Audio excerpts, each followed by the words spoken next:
വെച്ച് ഇന്ന് രാത്രി ആകാശവും ഭൂമിയും സമുദ്രവും അവയിലുള്ള സകലത്തെയും ഉണ്ടാക്കിയ ജീവനുള്ള ദൈവത്തിങ്കലേക്ക് തിരിയണം. അതാകുന്നു ഞങ്ങൾ നിങ്ങളോട് അറിയിക്കുന്ന സുവിശേഷ യോഗം എന്ന വാക്കിന് ഇതിലും കൃത്യമായൊരു മറുപടി വായിക്കാനില്ല. എന്താണ് സുവിശേഷം? മനുഷ്യൻ ജീവനുള്ള ദൈവത്തിങ്കലേക്ക് തിരിയണം. അതാണ് സുവിശേഷം. അത് പറയാനാണ് സുവിശേഷം. ഗതികേട് കൊണ്ട് ഇന്ന് സുവിശേഷ യോഗം ഒന്ന് നോട്ടീസിൽ പേരുണ്ട്, സുവിശേഷം പറയാൻ ആളില്ല. പെന്തിക്കോസുകാരെ കൈയടിപ്പിച്ച് പോകുന്ന ഇടപാടാണ് നമ്മൾ കണ്ടുകൊണ്ടിരിക്കുന്നത്. ഇന്ന് രാത്രി ക്ഷമിക്കണം, ഇന്ന് നമ്മൾ ഈ സത്യം അറിയാതെ കിടക്കുന്നവരോട് സംസാരിക്കാൻ പോവുക. ആമേൻ. ജീവനുള്ള ദൈവത്തിങ്കിലേക്ക് തിരിയണം. പെന്തക്കോസ്തുകാരുടെ ഒരു പൊതുപ്രയോഗമാണ് ജീവനുള്ള. ഇത് കേൾക്കുമ്പോൾ പല ആളുകൾക്കും ചിന്തിക്കും, യോമാർ കൂടെ പറയാനുണ്ട് ജീവനുള്ള. എന്നാ ഈ ജീവനുള്ളത്? ഇപ്പം ജീവൻ ഇല്ലാത്ത ദൈവം ഉണ്ടോ? അതിനിപ്പം നമ്മൾ മറുപടി പറയണ്ട. വർഷങ്ങൾക്ക് മുമ്പേ ഇവിടെ യേശുദാസൊക്കെ പാടിയും വിട്ട് കളഞ്ഞതാ, കണ്ണു തുറക്കാത്ത. നിങ്ങൾക്കറിയാം, ബാക്കി നിങ്ങൾ പാടി നിങ്ങൾക്കറിയാം. അതുകൊണ്ട് അതിലോട്ട് ഞാൻ പോകുന്നില്ല. ഇന്ന് രാത്രി ജീവനുള്ള ദൈവത്തെക്കുറിച്ചാണ് പറയാൻ പോകുന്നത്. ജീവനുള്ള ദൈവത്തിങ്കിലേക്ക് തിരിയണം. പ്രധാനപ്പെട്ട രണ്ട് ചിന്ത ഈ കുഞ്ഞു വാക്യത്തിൻ്റെ അകത്തുണ്ട്. ഒന്ന്, മനുഷ്യന്മാർ വ്യർത്ഥമായ കാര്യങ്ങളെ വിടണം. രണ്ട്, ജീവനുള്ള ദൈവത്തിങ്കിലേക്ക് തിരിയണം. അതാണ് ഇന്ന് രാത്രിയിലെ ചിന്താവിഷയം. ഇവിടെ പരിചയപ്പെടുത്തിയ പോലെ എൻ്റെ പേര് ഷമീർ എന്നാണ്. സ്വദേശം കൊല്ലം ജില്ല ആയതുകൊണ്ടാണ് പേരിൻ്റെ അറ്റത്ത് കൊല്ലം എന്ന് വന്നത്. പാരമ്പര്യ ഇസ്ലാമിക കുടുംബത്തിൽ ജനിച്ചു വളർത്തപ്പെട്ടു. കൃപയാൽ, ദൈവത്തിൻ്റെ കൃപയാൽ ഇന്നേക്ക് 22 വർഷങ്ങൾക്കപ്പുറത്ത് ജീവനുള്ള ദൈവത്തെ കാണുവാൻ ദൈവം ഭാഗ്യം തന്നു. അതുകൊണ്ട് ഇവിടെ നിൽക്കുന്നു. ഇന്ന് നമ്മുടെ നാട്ടിൻപുറങ്ങളിൽ, കേരളക്കരയിൽ രഹസ്യമായൊരു ചർച്ച നടക്കുകയാണ്. എന്താ ചർച്ച? ആളുകളെല്ലാം യേശുവിൻ്റെ പിന്നാലെയാണ്. പെട്ടിക്കടകളിലും മുറുക്കാൻകടകളിലും ചായപ്പീടികളിലും പോയിട്ട് തൊഴിലുറപ്പിടങ്ങളിൽ പോലും പറഞ്ഞു തുടങ്ങി, എടി അറിഞ്ഞോടി ഇപ്പം മറ്റേ സുമതി പെന്തിക്കോസിൽ പോയി. ആണോ? മറ്റേ രമണിയും പോയടി. എല്ലാവരും ഇങ്ങനെ പോയി, എല്ലാം യേശുവിൻ്റെ പിന്നാലെ. എന്തുകൊണ്ടാണ് ഇങ്ങനെ പറയാൻ കാരണം? ഒരു കൺവെൻഷൻ്റെ നോട്ടീസ് എടുത്ത് നോക്കിയാൽ പാസ്റ്റർ സുരേഷ്, സുമേഷ്, രതീഷ്, രമേശ്, നാരായണൻ, ഗോപാലകൃഷ്ണൻ, കുട്ടപ്പൻ, രാജപ്പൻ എല്ലാം പാസ്റ്ററാണ്. മറുഭാഗത്തെടുത്ത് നോക്കിയാൽ pastor Shameer Kollam, pastor Siyad Muhammad Kottayam, pastor Naseer Alappuzha, pastor Shajahan Malappuram, pastor Abdul Samad Thiruvananthapuram, pastor Abdul Wahab Kannur, Rafeeq Wayanad, അങ്ങനെ കിടക്കുക. നിങ്ങൾ വിചാരിക്കുക ഇതൊക്കെ ചുമ്മാ പറയുന്നതാണെന്ന്. അല്ല, ഒരെണ്ണം ഇരിപ്പുണ്ട്, പാസ്റ്റർ ആരിഫ്. ഞാനൊക്കെ വരുന്നതിന് വർഷങ്ങൾക്ക് മുമ്പേ ഇറങ്ങി തിരിച്ച മനുഷ്യനാണ്. സ്തോത്രം. ഇത് ചുമ്മാ പറയുന്നതല്ല, ഇങ്ങനെ ഇറങ്ങി. ഇനി അടുത്തൊരു വശത്ത് നോക്കുമ്പോൾ ഫാദർ ജോർജ് മാത്യു പുതുപ്പള്ളി അച്ഛൻ, ഫാദർ മാർഷൽ ജെ മൊറൈസ് അച്ഛൻ, ഫാദർ ക്രിസ്പിൻ അച്ഛൻ, ഇങ്ങനെ അച്ഛന്മാര് 70-80 വയസ്സിൽ പോത്തിനെ കുളിപ്പിക്കുന്ന കലക്ക വെള്ളത്തിൽ മുങ്ങി സ്നാനപ്പെട്ട് പെന്തിക്കോസുകാർ അല്ലേ? നാട്ടുകാരങ്ങനെ പറയുന്നതുകൊണ്ടാണ് ഞാനത് എടുത്തു പറഞ്ഞ്. പെന്തിക്കോസുകാർ പോത്തിനെ കുളിപ്പിക്കുന്ന, വെള്ളത്തിൽ മുക്കുന്ന, അങ്ങനെയൊക്കെ ഇല്ലേ? ഉണ്ട്. അപ്പോൾ ഇങ്ങനെ ആളുകളെല്ലാം യേശുവിൻ്റെ പിന്നാലെയാണ്. കാര്യം, ഈ സമൂഹത്തെ താഴ്ത്തിക്കെട്ടുവാനുള്ള ഒത്തിരി കലാപരിപാടികൾ സമൂഹത്തിൻ്റെ അകത്തുണ്ടെങ്കിലും കൃപയാൽ ഞാൻ എൻ്റെ സഭയെ പണിയും, പാതാള ഗോപുരങ്ങൾ അതിനെ ജയിക്കയില്ലെന്ന് അരുളി ചെയ്ത കർത്താവിൻ്റെ അരുളപ്പാട് പോലെ ദൈവത്തിൻ്റെ സഭ വളർന്നുകൊണ്ടേയിരിക്കുകയാണ്. പ്രതികൂലമൊക്കെ ദൈവസഭയ്ക്ക് വളമാ. സ്തോത്രം. അപ്പോൾ ആളുകൾ യേശുവിൻ്റെ പിന്നാലെ പോകുമ്പോൾ എന്തുകൊണ്ട് ഇവരൊക്കെ ഇങ്ങനെ പോകുന്നത് എന്ന ചോദ്യം ഇന്നും ഇന്നലെ തുടങ്ങിയതല്ല. 22 വർഷമായി ഇത് ഞാൻ കേൾക്കുന്നു. എൻ്റെ വാപ്പാടെ ഉമ്മയുടെ ആളുകൾ എങ്ങാനും എവിടെ വെച്ച് കണ്ടുപോയാൽ എന്നാലും നല്ലൊരു മതം വിട്ട് എന്തിനാടാ ക്രിസ്ത്യാനി ആയത് എന്ന് ചോദിക്കാൻ തുടങ്ങി. കാലം ഒത്തിരിയായി. അത് പോട്ടെ, അത് സഹിക്കാം. ഇതിൻ്റെ ഇടയ്ക്ക് വേറൊരു ചോദ്യം വരും. ക്രിസ്ത്യാനി ആയത് പോട്ടെ, എന്തായാലും പോയതോ പോയി. ഇച്ചിരി മര്യാദയുള്ള പള്ളിയിൽ പോയിക്കൂടായിരുന്നു. അതിനാ മര്യാദയുള്ള പള്ളി പറ? ആകാശം മുട്ട ഗോപുരമുള്ള പള്ളി, മുറ്റത്ത് 10-20 കാറ് കിടക്കുന്ന പള്ളി, മാർബിളും ടൈൽസും ഗ്രാനൈറ്റും ഇട്ട പള്ളി, ആരാധന കഴിഞ്ഞ് പൂങ്കുല പോലെ ആയിരങ്ങൾ ഇറങ്ങി വരുന്ന പള്ളി. അവിടെ എങ്ങും പോകാതെ ഈ 20-30 പേരിരുന്ന് കൊട്ടിപ്പാടി കലു പുലു പുലു എന്ന് പറയുന്നിടത്ത് എന്തിനാ പോയത് എന്നാണ് ചോദ്യത്തിൻ്റെ മർമ്മം. എൻ്റെ പ്രിയപ്പെട്ടവരെ, ഇങ്ങനെ ചോദിക്കുന്നവരെ സംബന്ധിച്ച് ഞാൻ മനസ്സിലാക്കിയ ഒരു കാര്യം പറയാം. പല ആളുകളും വിചാരിച്ചു വച്ചിരിക്കുന്നത് ഏത് വിധത്തിലും കുറെ ആള് വന്നു മറിയുന്നതാണ് ആത്മീയമെന്ന്. തെറ്റാ. ഏതു വിധത്തിലും ആള് കൂടുന്നതല്ല ആത്മീയം. അങ്ങനാണെങ്കിൽ ഇപ്പം പുറത്തോട്ടിറങ്ങിയ ബിവറേജിന്റെ മുമ്പിൽ ഇഷ്ടം പോലെ ആളുണ്ട്. പിന്നെ ആള് കൂടുന്ന സ്ഥലം ഇവിടെ ഉണ്ട്, അതിലോട്ട് പോകുന്നില്ല. അപ്പൊ എങ്ങനെയും ആള് കൂടുന്നതല്ല. വിശുദ്ധ തിരുവെഴുത്തിൽ കർത്താവായ യേശുക്രിസ്തു പറഞ്ഞു, 2 3 പേർ എന്റെ നാമത്തിൽ കൂടി വരുന്നിടത്തൊക്കെയും അവരുടെ മധ്യേ ഞാൻ. ഹല്ലേലൂയ. സ്വർഗത്തിൽ സകല മഹത്വത്തോടും കൂടെ ഇരിക്കുന്ന കർത്താവിന് എഴുന്നള്ളി വരണമെങ്കിൽ എത്ര പേര് വരണം അമ്മാമേ പറ? 2 3 പേര് ഈ ഗ്രൗണ്ടിലുണ്ടെങ്കിൽ ആര് വരും? കർത്താവ് വരും. പക്ഷെ കർത്താവിനേക്കാളും വലിയ പാസ്റ്റർമാർ ഇവിടെ ഉണ്ട്, വരൂല. ഉണ്ട്. കഴിഞ്ഞ ദിവസം നെയ്യാറ്റിൻകരയിൽ ഒരു പാസ്റ്റർ വിളിച്ചു. പുള്ളി വന്ന് കാറിൻ്റെ ഗ്ലാസ് തുറന്നു നോക്കിയപ്പോൾ 75 പേരെ ഉള്ളതെന്ന് പറഞ്ഞ് ഗ്ലാസ് തിരിച്ചിട്ടിട്ട് പുള്ളി പോയി. പിന്നെ അവർ മെനകെട്ട് പകരത്തിനൊരാളെ തപ്പി. അന്നേരം പുള്ളിയെ വിളിച്ചോ പറഞ്ഞു, എൻ്റെ റേഞ്ച് നിങ്ങൾക്ക് അറിയത്തില്ലേ എന്ന്. കർത്താവിനേക്കാളും വലിയ റേഞ്ചാ പുള്ളി. കർത്താവിന് വരാൻ എത്ര പേര് മതി? അപ്പൊ അതുകൊണ്ട് ഏത് വിധത്തിലും ആള് കൂടുന്നത് ആത്മീയമാണെന്ന് ചിന്തിക്കരുത്. ഇപ്പോഴത്തെ പിള്ളേർക്ക് വചനത്തെക്കുറിച്ചൊന്നും അറിയത്തില്ല. ഇന്നാള് ഒരു ചെറുപ്പക്കാരൻ പയ്യൻ വന്നിട്ട്, നിങ്ങൾ ഞങ്ങളുടെ ബ്രദറിനെ വിമർശിക്കുന്ന കണ്ടു. അപ്പം നിങ്ങളുടെ ചർച്ച എത്ര ഉണ്ട്? അയ്യോ പാവപ്പെട്ട ഞങ്ങൾ IPC-കാർ 50-60 പേര് അത്രയേ ഉള്ളൂ. ഞങ്ങളുടെ ബ്രദറിൻ്റെ അടുത്ത് വന്ന് നോക്കണം, ആരാന് കഴിയുമ്പോൾ 1000 ഇറങ്ങി വരുന്നത്. എനിക്കിപ്പോൾ അത് എന്ത് ചെയ്യാൻ പറ്റും? ലഗ്യോൻ 6000 ഉണ്ടല്ലോ, ശിഷ്യന്മാർ 11 ഉള്ളൂ. ഞാൻ എന്ത് ചെയ്യാൻ പറ്റും? ലഗ്യോൻ 6000 ഉണ്ട്. ആ ഇടയ്ക്ക് പന്നിയിലോട്ട് കയറും. ശിഷ്യന്മാർ 11 ഉള്ളൂ. അതുകൊണ്ട് ദൈവദാസന്മാരോട് ഞാൻ പറയാം, ഉപദേശത്തിൽ കത്രിക വെച്ച് ആളെ കൂട്ടുന്നതിനേക്കാൾ നല്ലത്, ശ്രദ്ധിച്ചോ, 1000 പന്നിയം വലിച്ചുകൊണ്ട് നരകത്തിലോട്ട് പോകുന്നതിനേക്കാൾ നല്ലത് കർത്താവെ കൃപയാൽ 5 എണ്ണത്തെ നേടാൻ പറ്റുള്ളൂ. അത് 5 ആടാണെന്ന് പറഞ്ഞ് തൻ്റെ ഇടത്തോടെ തല ഉയർത്തി ദൈവസന്നിധിയിൽ നിൽക്കാൻ കഴിഞ്ഞാൽ അതാണ് കൃപ.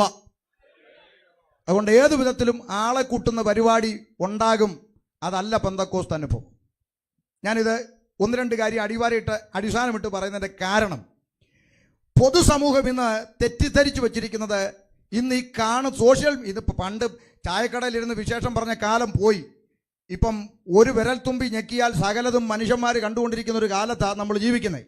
അപ്പോൾ പൊതുജനം മനസ്സിലാക്കുന്ന ഈ കാണുന്നതെല്ലാം പെന്തിക്കോസാണെന്നല്ല. അതുകൊണ്ടാണ് ഇത് പറയേണ്ടി വരുന്നത്. ഇനിയുള്ള കാലം ഇത് പറഞ്ഞേ പ്രസംഗിക്കാൻ പറ്റുള്ളൂ. പെന്തക്കോസ്ത് അനുഭവം അതല്ല. അതുകൊണ്ട് ഏതു വിധത്തിലും ആള് കൂടുന്നതിലല്ല ദൈവം പ്രസാദിക്കുന്നത്. മനസ്സിലാകുന്നുണ്ടോ? അപ്പം എന്തുകൊണ്ട് പെന്തിക്കോസിൽ പോയി, എന്തുകൊണ്ട് ക്രിസ്ത്യാനിയായി, ഇങ്ങനെല്ലാം ചോദിക്കാം. അന്നും ഇന്നും എന്നോട് ചോദിക്കുന്നവരോട് ആദ്യം പറയുന്ന ഒറ്റ മറുപടിയേ ഉള്ളൂ, എന്തിനാടാ നീ ക്രിസ്ത്യാനി ആയത് എന്ന് ചോദിച്ചാൽ. ഒത്തിരി തെറ്റിദ്ധാരണകൾ നാട്ടുകാർക്കുണ്ട്. നാട്ടുകാർ പെന്തക്കോസിൽ പോയ ദൈവ കുഞ്ഞുങ്ങളെക്കുറിച്ച് നാട്ടുകാർ ഇയാൾ പറഞ്ഞില്ലേലും ഞങ്ങൾക്കറിയാടോ എന്താ ആളുകൾ ഇങ്ങനെ പോകുന്നതെന്ന്. എന്നാ ഏട്ടാ എന്നാ പോകുന്ന കാര്യം? അപ്പം ചില ആളുകൾ പറയുക, അമേരിക്കൻ പണം കിട്ടാൻ വേണ്ടിയാണ് പോകുന്നതെന്ന്.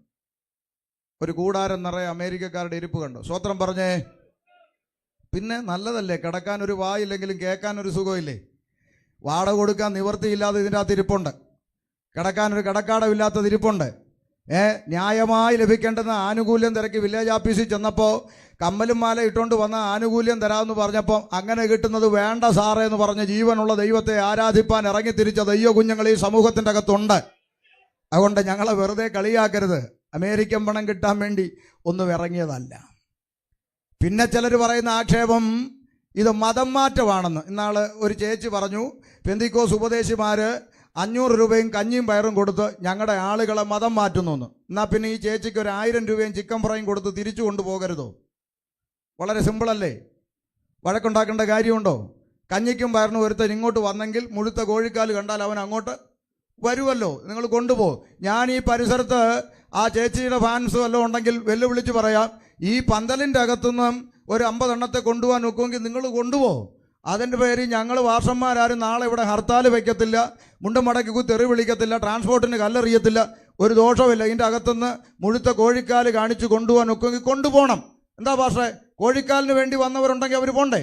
എത്ര എണ്ണം പോയി, ഇനിയും ചിലത് പോകാൻ കിടപ്പുണ്ട്. അങ്ങനെയുള്ളൊരു പോട്ടെ. പക്ഷെ ഒരു കാര്യം കുളനടയോട് പറയാം, അത് കഴിഞ്ഞൊരു ന്യൂനപക്ഷം ഇതിൻ്റെ അകത്ത് ശേഷിക്കും. ആ ന്യൂനപക്ഷത്തിന്റെ കഴുത്തെ കത്തിവെച്ചിട്ട് യേശുക്രിസ്തുവിനെ തള്ളി പറയാൻ പറഞ്ഞാൽ അറുത്തിടുന്ന കഴുത്ത് നിലത്ത് കടന്ന് 2 മിനിറ്റ് പ്രസംഗിക്കും. മറ്റൊരുത്തനിലും രക്ഷയില്ല. മാനവജാതിക്ക് രക്ഷ പ്രാപിപ്പാൻ ആകാശത്തിന്റെ കീഴിൽ മനുഷ്യരുടെ ഇടയിൽ യേശുക്രിസ്തു എന്ന ഏക നാമമല്ലാതെ മറ്റൊരു നാമമില്ലെന്ന് 2 മിനിറ്റ് പ്രസംഗിച്ചിട്ട് ആ തല അവിടെ അവസാനിക്കത്തുള്ളൂ. അവരാരും കഞ്ഞിക്കും പരനും വേണ്ടി ഇറങ്ങി തിരിച്ചതല്ല. മരണത്തിന്റെ അപ്പുറത്തൊരു ജീവിതമുണ്ടെന്ന യാഥാർത്ഥ്യം മനസ്സിലാക്കി യേശുവിന്റെ പിന്നാലെ ഇറങ്ങി തിരിച്ചവരാണ്. ഹല്ലേലൂയ, ആമേൻ.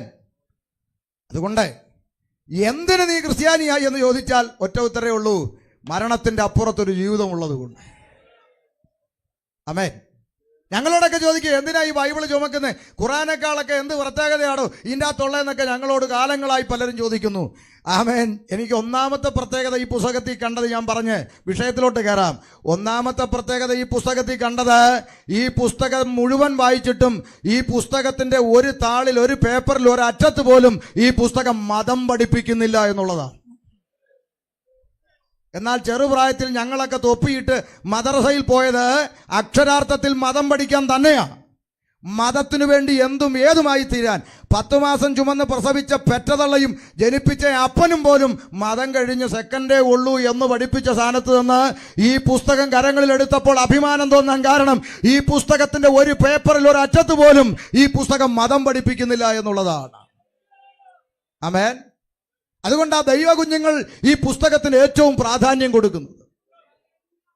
സ്തോത്രം. അതുകൊണ്ട് ചില ആളുകൾ നമ്മളോട് പറയാറില്ലേ, ഈ പെന്തിക്കോസുകാർ എന്തോ പറഞ്ഞാലും എന്തെടുത്തോണ്ട് വരും, ബൈബിളിലുണ്ടോ, ബൈബിളിലുണ്ടോ. ഈ കഴിഞ്ഞ ഇടയ്ക്ക് ഒരു പുരോഹിതൻ, പള്ളിയിലെ പുരോഹിതൻ, പുള്ളിക്ക് പെന്തിക്കോസുകാരോട് ഇച്ചിരി പിണക്കോ. അതുകൊണ്ട് അദ്ദേഹം പറഞ്ഞ ഒരു സ്റ്റേറ്റ്മെന്റ് ഞാനൊന്ന് പറഞ്ഞേച്ച് വിഷയത്തിലോട്ട് കയറുക. അദ്ദേഹം പറഞ്ഞു, ഈ പെന്തക്കോസുകാർ എന്തോ പറഞ്ഞാലും എന്തെടുത്തോണ്ട് വരും, ബൈബിൾ എടുത്തോണ്ട്. ബൈബിളിലുണ്ടോ, ബൈബിൾ. സത്യത്തിൽ അദ്ദേഹം പറഞ്ഞ ഭാഷ, സത്യത്തിൽ ഇവന്മാർക്ക് ഈ പുസ്തകം കൊടുത്തത് തന്നെ ഞങ്ങളാന്ന് അദ്ദേഹം പറഞ്ഞതാ. ഞാൻ എതിർക്കുന്നില്ല. അദ്ദേഹം പറഞ്ഞു ഞങ്ങളാ കൊടുത്തത്. എന്നിട്ട് അതിൻ്റെ പിന്നിലെ കഥ അദ്ദേഹം പറഞ്ഞു. ശ്രദ്ധിച്ച് കേട്ടോണം. അദ്ദേഹം പറഞ്ഞു, അപ്പോസ്തലന്മാരുടെ കാലം കഴിഞ്ഞ് ഇങ്ങോട്ട് വന്ന ആദിമ നൂറ്റാണ്ടിൽ തന്നെ ദൈവത്തിൻ്റെ അരുളപ്പാടുകളെ ജനം അനുസരിച്ചും ജീവിച്ചും പൊക്കൊണ്ടിരുന്ന ആദ്യ നൂറ്റാണ്ടുകളിൽ തന്നെ അതിനിടയിലേക്ക് മനുഷ്യന്റെ കള്ളയെഴുത്തുകളും ദുരുപദേശങ്ങളും മാനുഷിക പഠിപ്പിക്കലുകളും കൂടെ ഒക്കെ കടന്നു വന്നു ആദ്യകാലങ്ങളിൽ. അപ്പം ജനത്തിന് ആശയക്കുഴപ്പമുണ്ടായി. ദൈവത്തിൻ്റെ അരുളപ്പാട് ഏതാ, കള്ളയെഴുത്ത് ഏതാ, മാനുഷിക കൽപ്പന ഏതാ, ദുരുപദേശം ഏതാ എന്നൊക്കെ ജനങ്ങൾക്ക് ആശയക്കുഴപ്പമുണ്ടായി. അദ്ദേഹം പറഞ്ഞതാണ്, ആശയക്കുഴപ്പമുണ്ടായി. ആ കാലത്ത് ഞങ്ങളുടെ സഭാപിതാക്കന്മാർ സുനഹദോസ് വിളിച്ചു.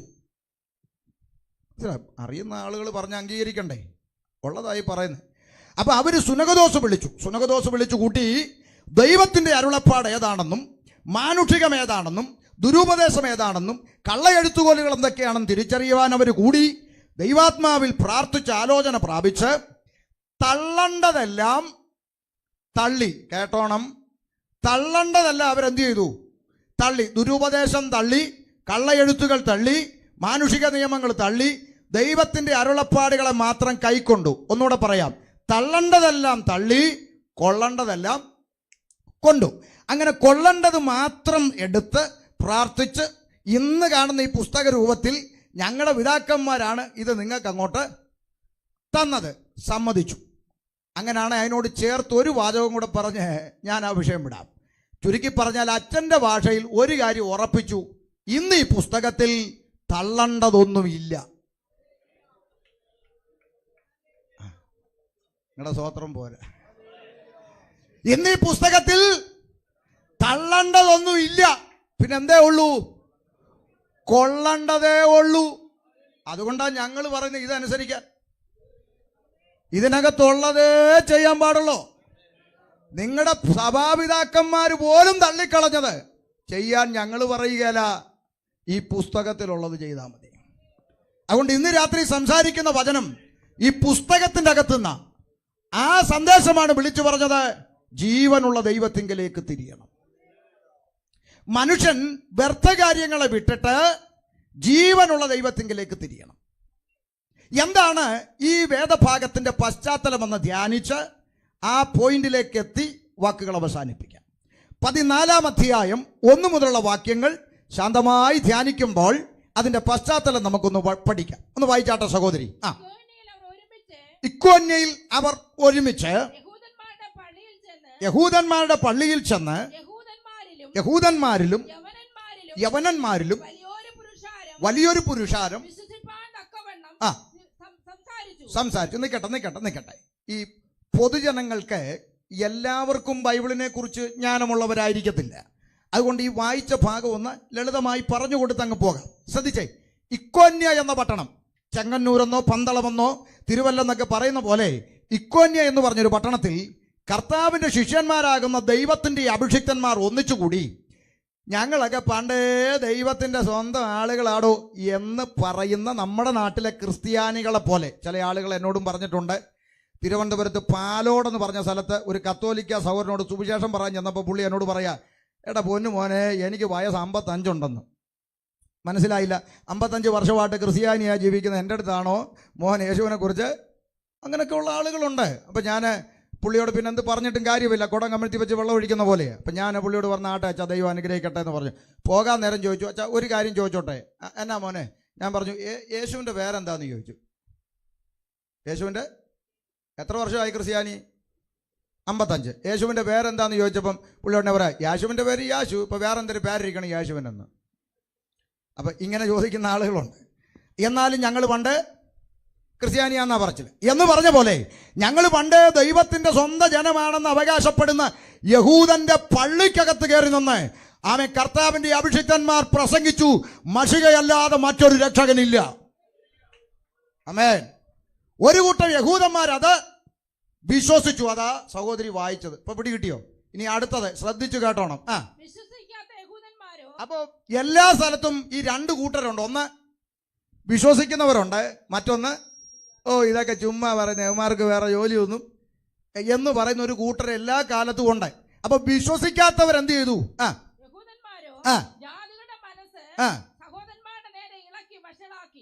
അമ്മാതിരി പരിപാടി അന്നും ഉണ്ട് ഇന്നും. ഇവർക്ക് ഇത് അംഗീകരിക്കാൻ പറ്റത്തില്ല. പക്ഷെ നേരിട്ട് വന്ന് ചോദിക്കാൻ ഒരു വൈ ക്ലബ് നാളെയും കാണേണ്ടവരല്ലേ. അപ്പൊ എന്ത് ചെയ്യും? മറ്റുള്ള ചില 2 അടിച്ചു പാമ്പായി നിൽക്കുന്നവരെ പോയി ഇളക്കും. ലോമാർ പറയുന്നത് കേട്ടോ, മൂപ്പിക്കുന്ന പരിപാടി നമ്മുടെ ഇടയിലുമുണ്ട്. നേരെ പറയത്തില്ല, വളഞ്ഞു മൂപ്പിക്കും. സമ്മതിക്കരുത്. മനസ്സിലാവുന്നുണ്ടോ? 2 കൂട്ടര്, 2 പക്ഷക്കാര്. ഒരു കൂട്ടം വിശ്വസിച്ചവര്, വിശ്വസിക്കാത്തവര് ഇളക്കി വഷളാക്കി. എന്നിട്ട് അടുത്ത വാക്ക്, എന്നിട്ട് എന്നാ കേട്ടോ, പരിശുദ്ധാത്മാവ് അകത്തുണ്ടെന്ന് ബോധ്യമുള്ള അഭിഷിക്തന്മാർ ഈ മൂപ്പിക്കലൊന്നും കണ്ട് ഇട്ടച്ചോടിയില്ല. അവരെ അവിടെ തന്നെ വളരെ കാലം പാർത്ത് പ്രാഗൽഭ്യത്തോടെ കർത്താവിനെ പ്രസംഗിച്ചു കൊണ്ടിരുന്നു. പരിശുദ്ധാത്മാവ് അകത്തുണ്ടെന്ന് ബോധ്യമുണ്ടെങ്കിൽ ഒരു മൂപ്പിക്കൽ കൊണ്ടും ഇട്ടച്ചോടത്തില്ല. അങ്ങനെ വല്ല മോഹമുള്ളവരൊക്കെ മോഹം മനസ്സേ വെച്ചാൽ മതി. പരിശുദ്ധാത്മാവ് അകത്തുണ്ടെന്ന് ബോധ്യമുള്ളവൻ ശുശ്രൂഷയിൽ നിൽക്കും, പ്രാഗൽഭ്യത്തോടെ പ്രസംഗിക്കും. അവരവിടെ തന്നെ പാർത്ത് കർത്താവിൽ ആശ്രയിച്ച് പ്രാഗൽഭ്യത്തോടെ പ്രസംഗിച്ചു. അടുത്ത വാക്ക്, ദൈവം വചനത്തിന് സാക്ഷി നിന്ന് അവരുടെ കയ്യാൽ അടയാളങ്ങളും അത്ഭുതങ്ങളും വരം നൽകി ദൈവം അവരുടെ കൂടെ ഇരുന്നു. പ്രാഗൽഭ്യത്തോടെ കർത്താവിൽ ആശ്രയിച്ച് പ്രസംഗിക്കുന്നവന്റെ കൂടെ ദൈവമുണ്ട്. ദൈവം അവരുടെ കൂടെ ഇരുന്നു. അടയാളങ്ങൾ ഉണ്ടാകാൻ വരം നൽകി. അടുത്തത്, എന്നാൽ പട്ടണത്തിലെ ജനസമൂഹം ഭിന്നിച്ച് ചിലർ യഹൂദന്റെ പക്ഷത്തിലും ചിലർ അപ്പോസ്തലന്മാരുടെ 2 പക്ഷമായി തിരിഞ്ഞു. 2 പക്ഷമുണ്ട്, ഇന്നുമുണ്ട്. ഇപ്പൊ എന്നെയൊക്കെ പ്രസംഗിക്കാൻ വിളിക്കുമ്പം 10 പേര് കമ്മിറ്റി കൂടും. ആരെ വിളിക്കണം? നമുക്ക് ഒരാളെ ഷമീർ കൊല്ലത്തെ വിളിക്കാം. 8 പേര് പറയും പുള്ളിയെ വിളിച്ചേക്കരുത്, ആദ്യം നമുക്കിട്ട് കൂത്തും, വെറുതെ വേണ്ടാത്ത പണിക്ക് നിൽക്കരുത് എന്ന് പറഞ്ഞ് 8 എന്ത് ചെയ്യും? എതിരാവും. അപ്പം മറ്റേ 2 പറയും പുള്ളി കറ തീർത്ത് സുവിശേഷം പറയുമെന്ന്, എന്തായാലും വിളിക്കട്ടെന്ന്. എന്നാൽ നിങ്ങൾ അനുഭവിച്ച് പഠിച്ചോ, വിളിച്ചോ. അങ്ങനെ നിവൃത്തിയില്ലാതെ 2 പേരുടെ നിർബന്ധം കൊണ്ട് 8 സമ്മതിച്ചു. അത് എന്നാൽ പിന്നെ വിളിച്ചോട്ടെന്ന് വിളിച്ചു. ഏറ്റവും വലിയ കോമഡി ഇതൊന്നുമല്ല. നമ്മൾ ഈ യോഗ സ്ഥലത്ത് ചെന്നിറങ്ങുമ്പോൾ ആദ്യം വന്ന് കെട്ടിപ്പിടിക്കുന്ന ഈ 8 എന്നിട്ട് എന്ത് പറയുന്നറിയോ? പാസ്റ്റർ ഇവിടെ ഇറക്കാൻ ഞങ്ങളാ, പിന്നെ നീ ആരാ മോനെന്ന് എനിക്കറിയത്തില്ല. വേണ്ട, ആ വിളച്ചിലൊന്നും എൻ്റെ അടുത്ത് വേണ്ട. ഇതൊക്കെ നമുക്കറിയാം. ചിലർ യഹൂദന്മാരുടെ പക്ഷത്തിലും ചിലർ രണ്ട് പക്ഷത്തെ എല്ലാ കാലത്തും കൊണ്ട് രണ്ട് പക്ഷത്തായി. എന്നിട്ട് എന്ത് ചെയ്തു? വായിച്ചേ, ശ്രദ്ധിച്ചു കേട്ടോ ദൈവദാസന്മാരെ. കർത്താവിന്റെ വേല ചെയ്യുന്നവർ മനസ്സിലാക്കാനായി ദൂത് പറയുന്നത്. അവരെ അപമാനിക്കാനും കല്ലെറിയുവാനും ജാതികളും യഹൂദന്മാരും അവിടുത്തെ പ്രമാണികളും ചേർന്ന് നിക്കട്ടെ അക്രമം ഭാവിച്ചു. ഇന്ന് രാത്രി ദൈവദാസന്മാര് കേട്ടോ ഒരു ദൂതേ, ഈ അവർക്കെതിരെ ആരാ ഈ അവര്? വേഗം പറ.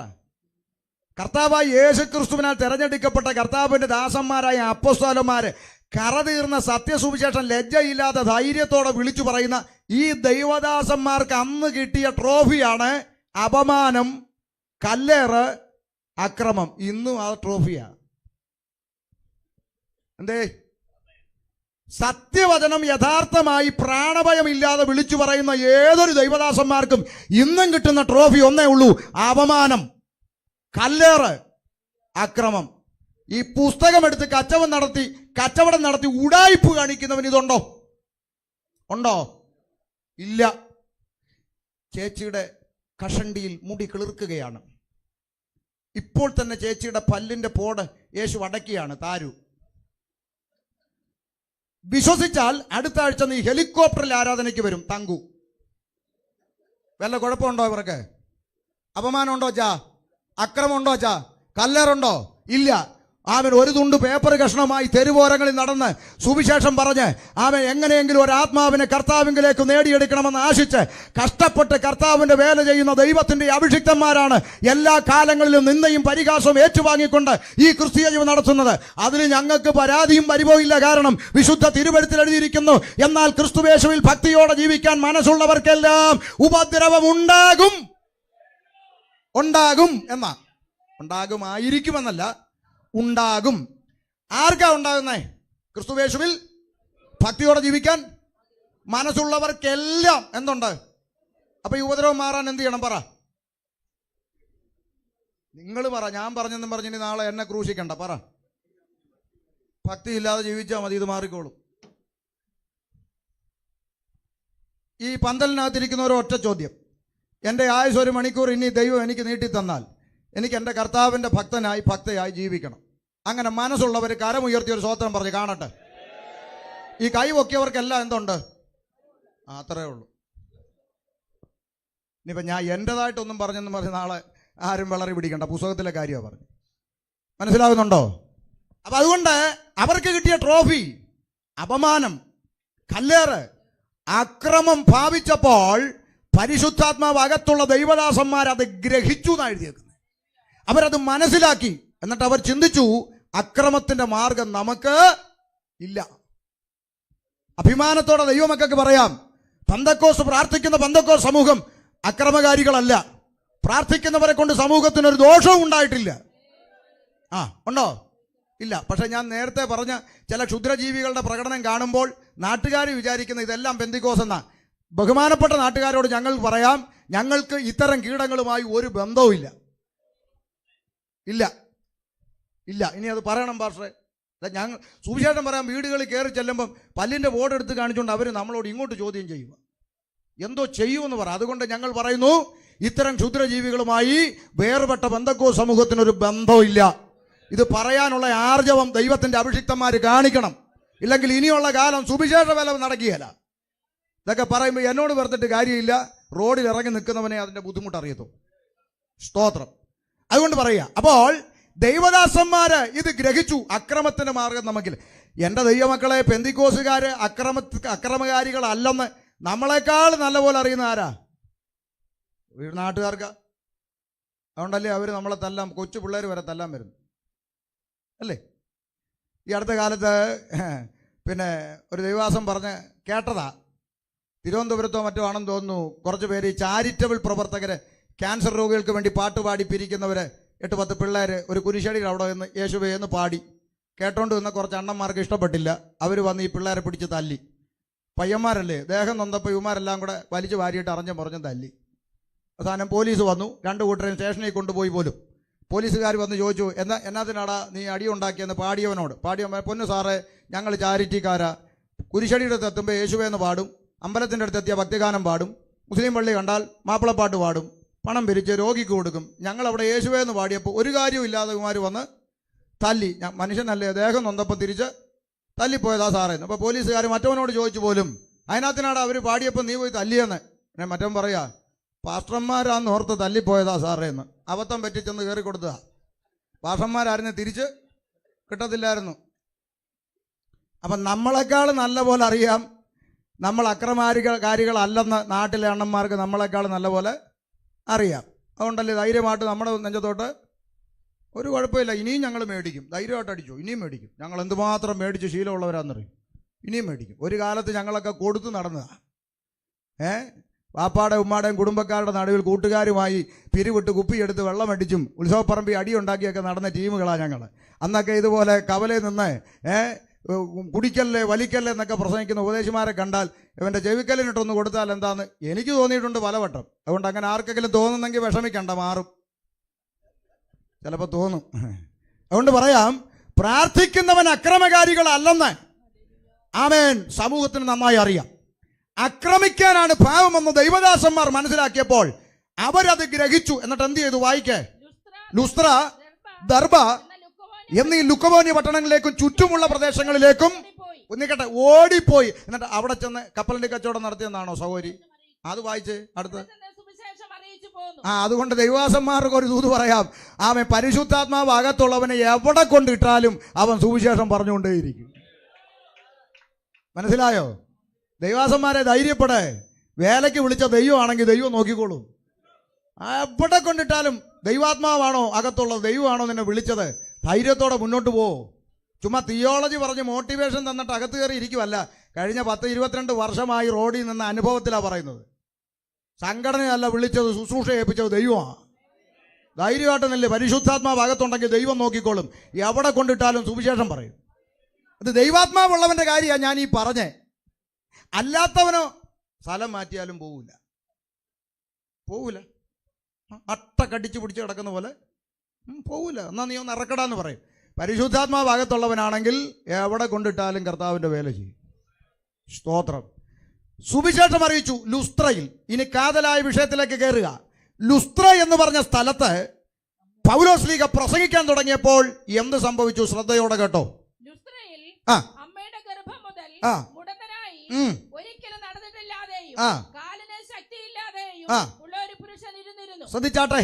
ലുസ്ത്ര എന്ന് പറഞ്ഞ സ്ഥലത്ത് പൗലോസ് ലീഗ പ്രസംഗിക്കുമ്പോൾ അവിടെ അമ്മയുടെ ഗർഭത്തിൽ നിന്ന് പുറത്തു വന്ന കാലം മുതൽ വൈകല്യമുള്ളവനായ ഒരു സഹോദരൻ, വികലാംഗനായ ഒരു സഹോദരൻ വചനം ശ്രദ്ധിച്ചുകൊണ്ടിങ്ങനെ ഇരുന്നു. അടുത്ത വാക്ക്. പൗലോസ് ലീഗ സംസാരിക്കുന്നത് കേട്ട് അവനവനെ ഉറ്റുനോക്കി. ശ്രദ്ധയോടെ നിങ്ങൾ ശ്രദ്ധിച്ച്. വചനം ശ്രദ്ധിക്കുന്നത് അങ്ങനെ. ദൈവത്തിന്റെ അരുളപ്പാടുകൾ കേട്ടപ്പോൾ ഇടത്തും വലത്തും നടക്കുന്നത് കേൾക്കാനും കാണാനും നേരെയില്ല.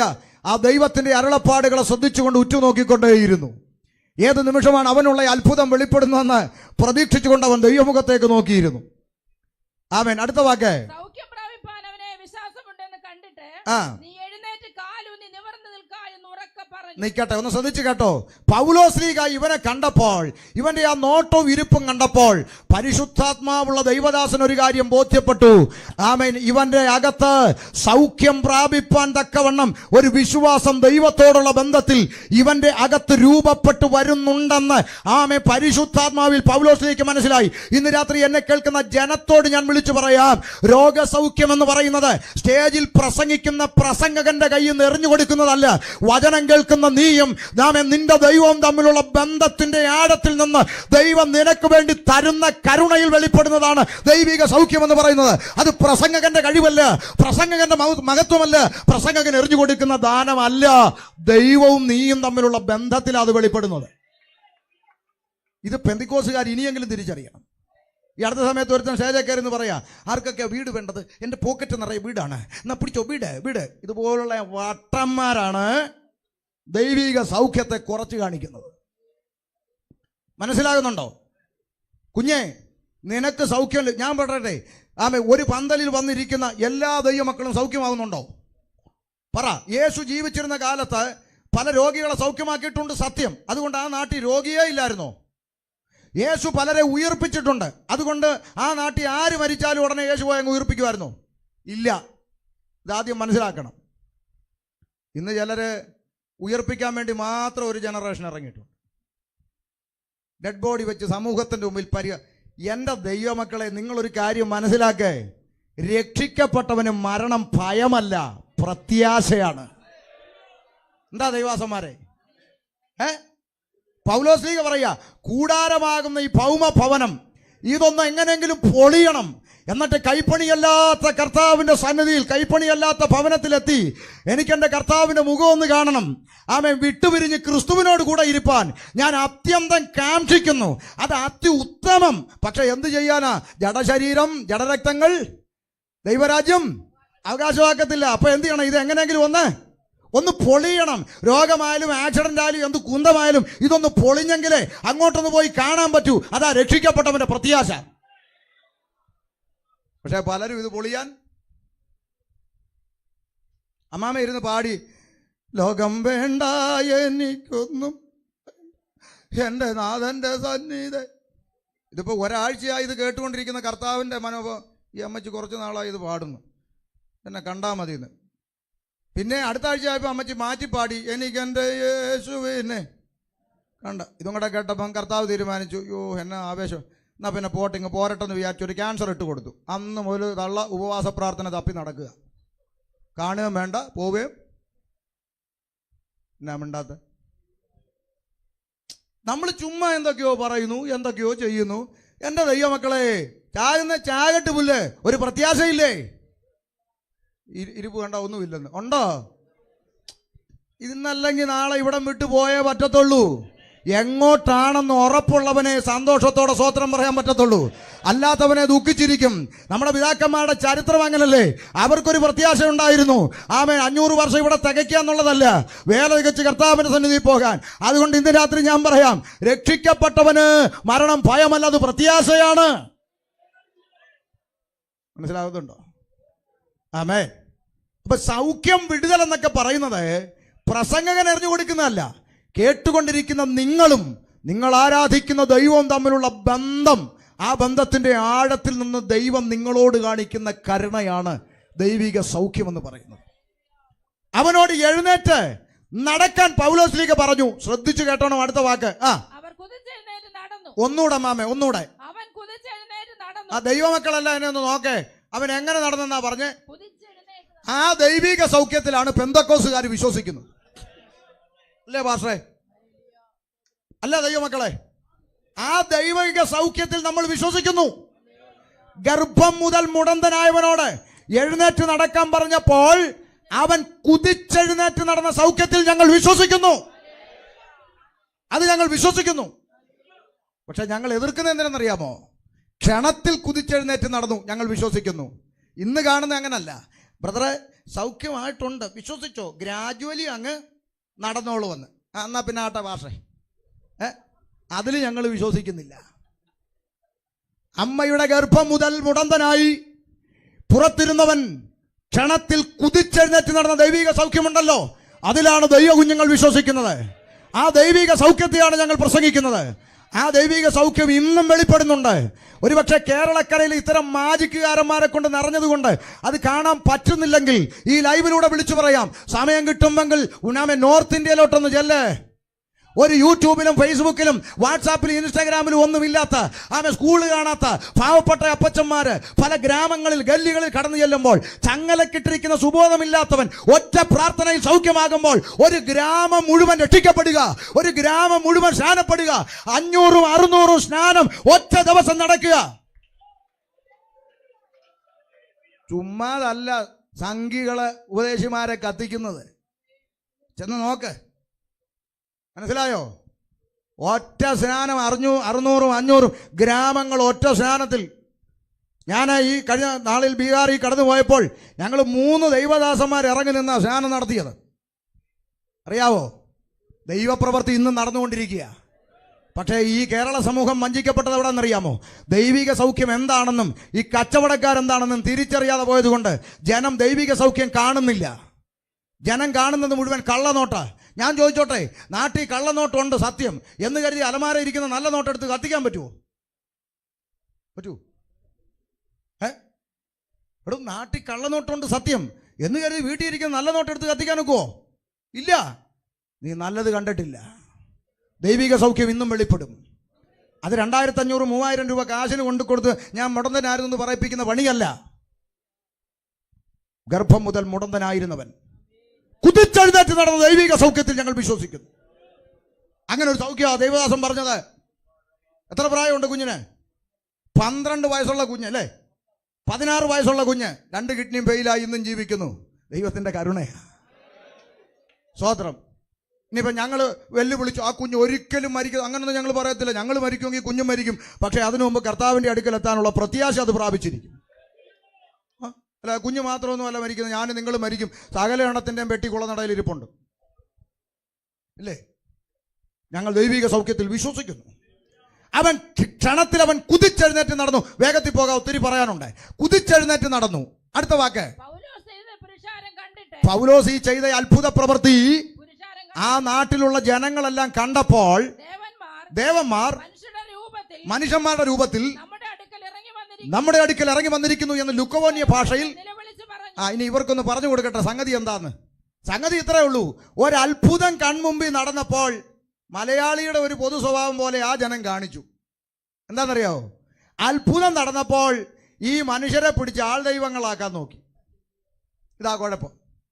ഇന്നും അങ്ങനെ കേരളത്തിൽ ഇപ്പോൾ ആൾ ദൈവങ്ങളെ തട്ടിയിട്ട് നടക്കാൻ മേല. ഓരോ ആഴ്ച ഓരോന്ന് വരിക. വട്ടിയൂർക്കാവിൽ നിന്ന് ഒരെണ്ണം കഴിഞ്ഞ ആഴ്ച, പേരൂർക്കടയിൽ നിന്ന് ഒരെണ്ണം പിറ്റത്തെ ആഴ്ച, ആലപ്പുഴയിൽ നിന്ന് ഒരെണ്ണം അടുത്ത ആഴ്ച, കായംകുളത്ത് നിന്ന് ഒരെണ്ണം പിറ്റത്തെ ആഴ്ച. ആൾ ദൈവങ്ങളെ മുട്ടിയിട്ട് നടക്കാൻ മേല. കഴിഞ്ഞ 3 മാസം മുമ്പ് ഞാൻ പത്രത്തിൽ കണ്ടു, കേരളത്തിൽ അറിയപ്പെടുന്ന ഒരു ആൾ ദൈവത്തിന് പനിയാണ്, പ്രാർത്ഥിക്കണമെന്ന്. എന്നിട്ടും മനസ്സിലാകുന്നില്ല. എന്ത് ചെയ്യ? മണ്ടൻ മലയാളി മനുഷ്യരെ പിടിച്ച് ആൾ ദൈവങ്ങളാക്കുക. പെന്തിക്കോസുകാർ ചിരിക്കുന്നു. ചിരി മാറാൻ വേണ്ടി ഒരു സത്യം പറയട്ടെ. നമ്മുടെ ഇടയിലും ആൾ ദൈവങ്ങൾ വേണ്ട ഇല്ലെന്നാണോ? ഉണ്ട്. ഇതേപോലെ പല വേദികളിൽ പ്രസംഗിക്കാൻ പോകുന്ന ആളാ. റോഡിൽ നടന്ന് സുവിശേഷം പറഞ്ഞ് ആത്മാക്കളെ നേടി ട്രാക്ട് കൊടുത്ത് പരിശോധന നടത്തി എങ്ങനെ കയറി ഇറങ്ങി ഉപവസിച്ചും പ്രാർത്ഥിച്ചും നടക്കുന്ന പാവപ്പെട്ട ദൈവദാസന്മാർ സ്റ്റേജിൽ കയറി വരുമ്പോൾ നമ്മൾ ATM കാർഡ് ഇടുന്ന പോലെ കൈ കൊടുക്കുന്നത് ഞാൻ കണ്ടിട്ടുണ്ട്. ഉരയ്ക്കുക ഒരു വിലയിൽ ഉരച്ചിട്ട് പറയും ലോണ്ടല്ല അവിടെ അപ്പുറത്ത് അങ്ങോട്ട് പോയിരുന്നാട്ട്. കുറച്ച് കഴിയുമ്പോൾ റവ കയറി വരിക. റവ ഇങ്ങോട്ട് വരുമ്പോൾ എല്ലാവരും ദൈവം വന്ന പോലെ എഴുന്നേറ്റ് നിൽക്കുന്നു. എനിക്ക് മനസ്സിലായില്ലത്. സ്വത്രം പോയ കണ്ട നേരത്തെ ചിരി ഇപ്പോൾ ഇല്ലല്ലോ അല്ലേ? ഈ റവ ആകെ കൂടെ ചെയ്യുന്നത് കുഞ്ഞുങ്ങളെ പ്രതിഷ്ഠിക്കുക, ആലയം ഉദ്ഘാടനം ചെയ്യുക, കല്യാണം നടത്തുക, ശവസംസ്കാരം നടത്തുക, റവ വീട്ടിൽ പോവുക. മറ്റേ ദൈവദാസൻ കഷ്ടപ്പെട്ട് ഇപ്പൊ ചിലര് പറയും ഞാൻ അന്നേരം പറഞ്ഞ ഇങ്ങനെ വിളിക്കണ്ടെന്ന്. ഇപ്പൊ പിടികിട്ടിയോ? അവസാന നിമിഷം വരെ ഞാൻ പറഞ്ഞതാ മാറ്റ്. നിങ്ങൾ എന്താ വിചാരിച്ചിരിക്കുന്നത്? ഞാൻ ഈ പ്രസംഗം തപ്പി നടക്കാന്നോ? അയ്യോ, അപ്പൊ എത്ര ദൈവദാസന്മാർ വർഷങ്ങളായി പരിചയമുള്ളവരോട് ഉണ്ടെന്നറിയാമോ? ടിജിപ്പാഷൊക്കെ ഒരു കുടുംബം പോലെ ഞങ്ങൾ സഹകരിക്കുന്നവരാ. ഇന്ന് വരെ ഒരു ഫോൺ വിളിച്ചിട്ട് നമ്മളൊക്കെ ഇവിടെ ഉണ്ട് കേട്ടോ, ഒന്ന് ഓർക്കണേ പറഞ്ഞിട്ടുണ്ടെങ്കിൽ ഇവിടെ ഇരിക്കുന്ന ആരെങ്കിലും ഉണ്ടേ തൻ്റെ ഇടം ഉണ്ടേ പറ. ഞാൻ വിളിച്ചിട്ടില്ല. മീറ്റിംഗ് തപ്പി നടക്കുമല്ല. ഈ കൊച്ചു കേരളത്തിൽ കവലകളുള്ള കാലത്തോളം എനിക്ക് പ്രസംഗത്തിനൊരു മുട്ടുമില്ല. പ്രസംഗം ചൂപ്പാട് വന്നിരിക്കുക. അതുകൊണ്ട് ആരെയും സൂചിപ്പിക്കുകയില്ല. ദൈവം പറയുന്നത് പറഞ്ഞിട്ട് പോകും, അത്രേ ഉള്ളൂ. നമുക്കിടയിലും വേണ്ട ദൈവദാസന്മാരെ, ദൈവത്തിൻ്റെ വേല ചെയ്യുന്നവരെല്ലാം ഒന്നുപോലെ ബഹുമാനിക്കുക, ഒരേപോലെ സ്നേഹിക്കുക, കയറ്റമിറക്കവും വേണ്ട. അത്രേ പറഞ്ഞുള്ളൂ. മനുഷ്യരെ പിടിച്ച ആൾ ദൈവങ്ങളാകാൻ അവർ വട്ടം കൂടി. എന്നിട്ട് എന്ത് ചെയ്തു എന്ന് വായിച്ചേ. ബർന്നബാസിന് ഇന്ദ്രനെന്നും പൗലോസ് മുഖ്യപ്രസംഗനാകയാൽ കണ്ടോ പേര് വിട്ടു. ആൾ ദൈവങ്ങളാകുമ്പോൾ പഴയ പേര് പണ്ട് ശശി എന്നായിരുന്നു. അപ്പൊ ശശി ദൈവം എന്ന് പറയാൻ ഒരു ഇതാണ്. ശശി മൂലാദി ചന്ദ്രാദി എന്നൊക്കെ പറഞ്ഞൊരു വാലും കൂടെ പേരിടുക ഇല്ലേ? പണ്ടത്തെ പേരെന്താന്ന് ചോദിച്ചാൽ ശശി. അത് വേണ്ട. മനുഷ്യരെ പിടിച്ച് ആൾ ദൈവങ്ങളാക്കാൻ അവർക്ക് പേര് വിട്ടു. എന്നിട്ട് എന്ത് ചെയ്തു? വായിച്ചോ. പുരോഹിതൻ കാളകളെയും പൂമാലകളെയും ഒന്ന് ശ്രദ്ധിച്ചു കേട്ടെ. ഈ മനുഷ്യന്മാരായ ദൈവദാസന്മാരെ പിടിച്ച് ആൾ ദൈവങ്ങളാക്കി പ്രതിഷ്ഠിക്കാൻ പേരും മാറ്റി കാളക്കിടാങ്ങളെ കൊണ്ടുവന്നു. വലിയ തടിപ്പിച്ച പൂമാലകൾ, പൂക്കടയിൽ പോയി പൂമാല മേടിച്ചുകൊണ്ട് ഇവരെ സ്വീകരിക്കാൻ വന്നപ്പോൾ ഇന്ന് രാത്രി ദൈവത്തിന്റെ അഭിഷിക്തന്മാർ കാതു തുറന്ന് കേട്ടോ, പരിശുദ്ധാത്മാവ് അകത്തുള്ള അഭിഷിക്തൻ വസ്ത്രം വലിച്ചു കീറിയെന്ന്. പൂമാല ഇടാൻ വന്നപ്പോ ഇന്നത്തെ ന്യൂ ജനറേഷൻ ആയിരുന്നെങ്കിലോ പൂമാല ഇടല്ലേ ഒരു മിനിറ്റ്, ഞാനിതൊക്കെ പറയുന്നോണ്ടാ ഇഷ്ടപ്പെടാത്തത്. പരിശുദ്ധാത്മാവ് അകത്തുള്ള ദൈവദാസന്മാർ എന്താ ചെയ്തത്? വായിച്ചോടാ മാമേ. വസ്ത്രം വലിച്ചു കീറിക്കൊണ്ട് പറയാ ഓടിച്ചെന്ന് പറഞ്ഞത്. പുരുഷന്മാരെ നിങ്ങൾ ഈ ചെയ്യുന്നത് എന്ത്? ഞങ്ങൾ വെറും മനുഷ്യന്മാരാണ്. ഞങ്ങൾ ഏലിയൻസ് അല്ല, ഞങ്ങൾ അന്യഗ്രഹത്തിൽ നിന്ന് ഇറങ്ങി വന്നവരല്ല, ഞങ്ങൾ വെറും മനുഷ്യന്മാരാണ്. അതുകൊണ്ട് മനുഷ്യനെ പിടിച്ച് ആൾ ദൈവങ്ങളാക്കുന്ന ഈ മണ്ടത്തരം നിങ്ങൾ വിട്ടിട്ട് ഇന്ന് രാത്രി ആകാശവും ഭൂമിയും സമുദ്രവും അവയിലുള്ള സകലത്തെയും ഉണ്ടാക്കിയ ജീവനുള്ള ദൈവത്തിങ്കലേക്ക് തിരിയണം എന്നുള്ള സുവിശേഷം ഞങ്ങൾ നിങ്ങളോട് അറിയിക്കുന്നു. ഇന്ന് രാത്രി കുളനടയോട് ഞങ്ങൾ വിളംബരം ചെയ്യുന്നു. ആകാശവും ഭൂമിയും സമുദ്രവും അവയിലുള്ള സകലത്തെയും ഉണ്ടാക്കിയ ജീവനുള്ള ദൈവത്തിങ്കലേക്ക് തിരിയണം. ഹല്ലേലൂയ. അതാണ് സുവിശേഷം. വ്യർത്ഥകാര്യങ്ങളെ വിടണം. ചോദിക്കാം നമുക്ക് പൗലോസിനോട്, പൗലോസേ വ്യർത്ഥകാര്യങ്ങളെ വിടണമെന്ന് അങ്ങ് പറഞ്ഞു. എന്താണ് ഈ മനുഷ്യൻ വിട്ടുകളയേണ്ട വ്യർത്ഥകാര്യം? പറഞ്ഞാലല്ലേ അത് ഉണ്ടോന്നൊക്കെ നോക്കി വിടാൻ പറ്റുള്ളൂ. എന്താ ഈ വ്യർത്ഥമായ കാര്യങ്ങൾ, വിടേണ്ട കാര്യങ്ങൾ? പൗലോസ് ലീഹ പറഞ്ഞു. റോമാലേഖനം 1-ാം അധ്യായം 21, 22, 23 വാക്യങ്ങൾ കാതു തുറന്ന് കേട്ടോ. 21 മുതൽ അവർ ദൈവത്തെ അറിഞ്ഞിട്ടും അവനെ ദൈവമെന്നോർത്ത് മഹത്വീകരിക്കുകയോ നന്ദി കാണിക്കുകയോ ചെയ്യാതെ തങ്ങളുടെ നിരൂപണങ്ങളിൽ വ്യർത്ഥരായി തീർന്നു. നിക്കട്ടെ, വ്യർത്ഥരായി തീർന്നു. വ്യർത്ഥരായവർ പിന്നെ ചെയ്തതെല്ലാം വ്യർത്ഥമായ കാര്യങ്ങളാ. ഇവർ വ്യർത്ഥരായി തീർന്നത് എന്തിനാ? ആമേൻ. അവർ ദൈവത്തെ അറിഞ്ഞിട്ടും, ഇന്ന് രാത്രി ദേശവാസികൾ കേട്ടോ, ഒരു ദൈവം ഉണ്ടെന്ന് അറിഞ്ഞിട്ടും, ഒരു സൃഷ്ടാവുണ്ടെന്ന് അറിഞ്ഞിട്ടും, ഒരു പടച്ചവനുണ്ടെന്ന് അറിഞ്ഞിട്ടും, ഒരു ഈശ്വരനുണ്ടെന്ന് അറിഞ്ഞിട്ടും, സകലത്തെയും സൃഷ്ടിച്ചൊരു ദൈവം ഉണ്ടെന്ന് അറിഞ്ഞിട്ടും ഞങ്ങൾക്ക് കിട്ടാനുള്ള കിട്ടി. പുള്ളി പടച്ചവനെന്ന് പറഞ്ഞു. പഴയത് എന്തൊക്കെ മെനകേടാന്ന് നോക്കണേ. പടച്ചവൻ എന്ന് പറഞ്ഞാൽ ദൈവത്തിൻ്റെ പേരല്ല, പടച്ചുണ്ടാക്കിയവൻ എന്നേ ഉള്ളൂ. ഈശ്വരൻ എന്ന് പറഞ്ഞാൽ സൃഷ്ടിതാവ്, ദൈവം എന്ന് പറഞ്ഞാൽ ശക്തൻ, ഇത്രയൊക്കെ ഉള്ളൂ. ഇതൊന്നും ദൈവത്തിൻ്റെ പേരൊന്നുമല്ല. മനസ്സിലായി? ഇതെല്ലാം പറഞ്ഞില്ലെങ്കിൽ പിന്നെ വിഷയമാണ്. നോക്കി ഇങ്ങനെ സൂക്ഷ്മ ദർശനം വെച്ചിരിക്കുകയാണ് എവിടെ നിന്ന് പിടിക്കാൻ പറ്റുമെന്ന്, പ്രത്യേകിച്ച് ഇന്നത്തെ യോഗം. ആമേൻ. മനസ്സിലാകുന്നുണ്ടോ? എനിക്കിതൊക്കെ അറിയാം. ആമേൻ. ഉണ്ടെങ്കിൽ ഞാൻ ചില നാളുകൾക്ക് മുമ്പ് അമേരിക്കയിൽ പോയ സമയത്ത് ന്യൂയോർക്കിൽ താമസിച്ച വീട്ടിലെ ദൈവദാസനുമായിട്ട് അവിടെ ഞങ്ങൾ ഇരുന്നപ്പോൾ പറഞ്ഞു, കേരളത്തിൽ നമ്മളെ അറിയപ്പെടുന്ന ഒരു പാസ്റ്റർ അവിടെ വരുന്നുണ്ട്, എയർപോർട്ടിലൊന്ന് പിക്ക് ചെയ്യാൻ പോകണമെന്ന് പറഞ്ഞു. അങ്ങനെ പിക്ക് ചെയ്യാനായിട്ട് ഞങ്ങളെല്ലാം പോയി. തിരിച്ചു വന്നു, അദ്ദേഹമായിട്ട് ഒന്നിച്ചിരുന്നു. നല്ല ചിക്കനും ഇറച്ചിയൊക്കെ വെച്ച് ചപ്പാത്തിയൊക്കെ കഴിച്ച് അത് കഴിഞ്ഞപ്പോൾ ഒരു തമ്പേറൊക്കെ എടുത്തുന്ന പാട്ടൊക്കെ പാടാമെന്ന് പറഞ്ഞ് പാട്ടുമൊക്കെ പാടി വലിയ സന്തോഷം. എന്നിട്ട് പുള്ളിക്കാരൻ ചിക്കാഗോയിൽ പോകണമെന്ന് പ്രാർത്ഥിച്ച് പോയി. അവിടെ ചെന്നു. പിറ്റേന്നാകുമ്പോഴത്തേക്ക് ചിക്കാഗോയിൽ പുള്ളി താമസിച്ച വീട്ടിലെ സൗകര്യങ്ങൾ എൻ്റെ വളരെ സ്നേഹിതർ, എന്നെ സ്നേഹിക്കുന്നവരും എൻ്റെ മെസ്സേജ് എല്ലാം ഫോളോ ചെയ്യുന്നവരും എന്നെ വിളിച്ചു. ഷമീർ പാസ്റ്റർ എന്നാ ഉണ്ട്? സുഖമായിട്ടിരിക്കുന്നു. ന്യൂയോർക്കിലുണ്ടല്ലേ? ശരി. പിന്നെ ഒരു കാര്യം പറയാം. എന്നാ ഇന്ന പുള്ളി ഞങ്ങൾ ഇന്നലെ കഴിഞ്ഞ ദിവസം ഒന്നിച്ചുണ്ടായിരുന്നു, സൂക്ഷിച്ചോണമെന്ന് പറഞ്ഞു. ഞാൻ ചോദിച്ചാൽ എന്നാ മനസ്സിലായില്ല. അന്നേരം പുള്ളി ഇവർ പറയാ പുള്ളി ഇന്നലെ ഇവിടെ വന്നു. ഷമീർ പാസ്റ്റർ ന്യൂയോർക്കിലുണ്ടെന്ന് ഞങ്ങൾ ചോദിച്ചപ്പം പുള്ളി പറഞ്ഞു, ഉണ്ട് ഞാൻ കണ്ടായിരുന്നു, പക്ഷേ പുള്ളി പഴയ പാരമ്പര്യം വിട്ടിട്ടില്ലെന്ന് പറഞ്ഞു. അപ്പോൾ അവർ ചോദിച്ചു, എന്നാ പാസ്റ്റർ അങ്ങനെയെന്ന്. അപ്പോൾ പുള്ളി പുള്ളി ഇപ്പോഴും ഇടത്തോട്ടാ മുണ്ടുകൊടുക്കുന്നതെന്ന്. എന്നാ മെനകേടാന്ന് നോക്കണേ. ഞാൻ ചെറിയ പ്രായം തൊട്ടേ ഈ കൈലി കൊടുത്തതല്ല ഇടത്തോട്ടാ, അത് മാറ്റി വലത്തോട്ട് കൊടുത്താൽ ഊർന്നു പോകും, മോശമല്ലേ? അതുകൊണ്ട് ഞാൻ ആ വീട്ടിൽ നിൽക്കുന്ന വീട്ടുവേഷത്തിൽ കൈലി കൊടുത്തത് ഇടത്തോട്ട്. അതാ പുള്ളി കണ്ടത്. അന്ന് ഞാൻ വലത്താക്കി, ഇപ്പോഴും വലത്താ. തിരുത്തിയില്ലെങ്കിൽ പണിപാളിയില്ലേ? എൻ്റെ ശ്രദ്ധിച്ചോണം. മനസ്സിലാകുന്നുണ്ട്? അന്ന് ഞാൻ വലത്താക്കി. ഇന്ന് ഊർന്നു പോകാതിരിക്കാൻ ഒരു ബെൽറ്റും കൂടെ മേടിച്ചിട്ടു, രാംരാജിൻ്റെ. ആമേൻ. അതുകൊണ്ടാണ് ഞാൻ പറഞ്ഞത് ഇതൊക്കെ എടുത്തങ്ങോട്ട് കാച്ചാനിരിക്കുക. നീ പഠിച്ച സ്കൂളിൽ ഞാൻ പ്രിൻസിപ്പലാ, അവിടെ ഇരി.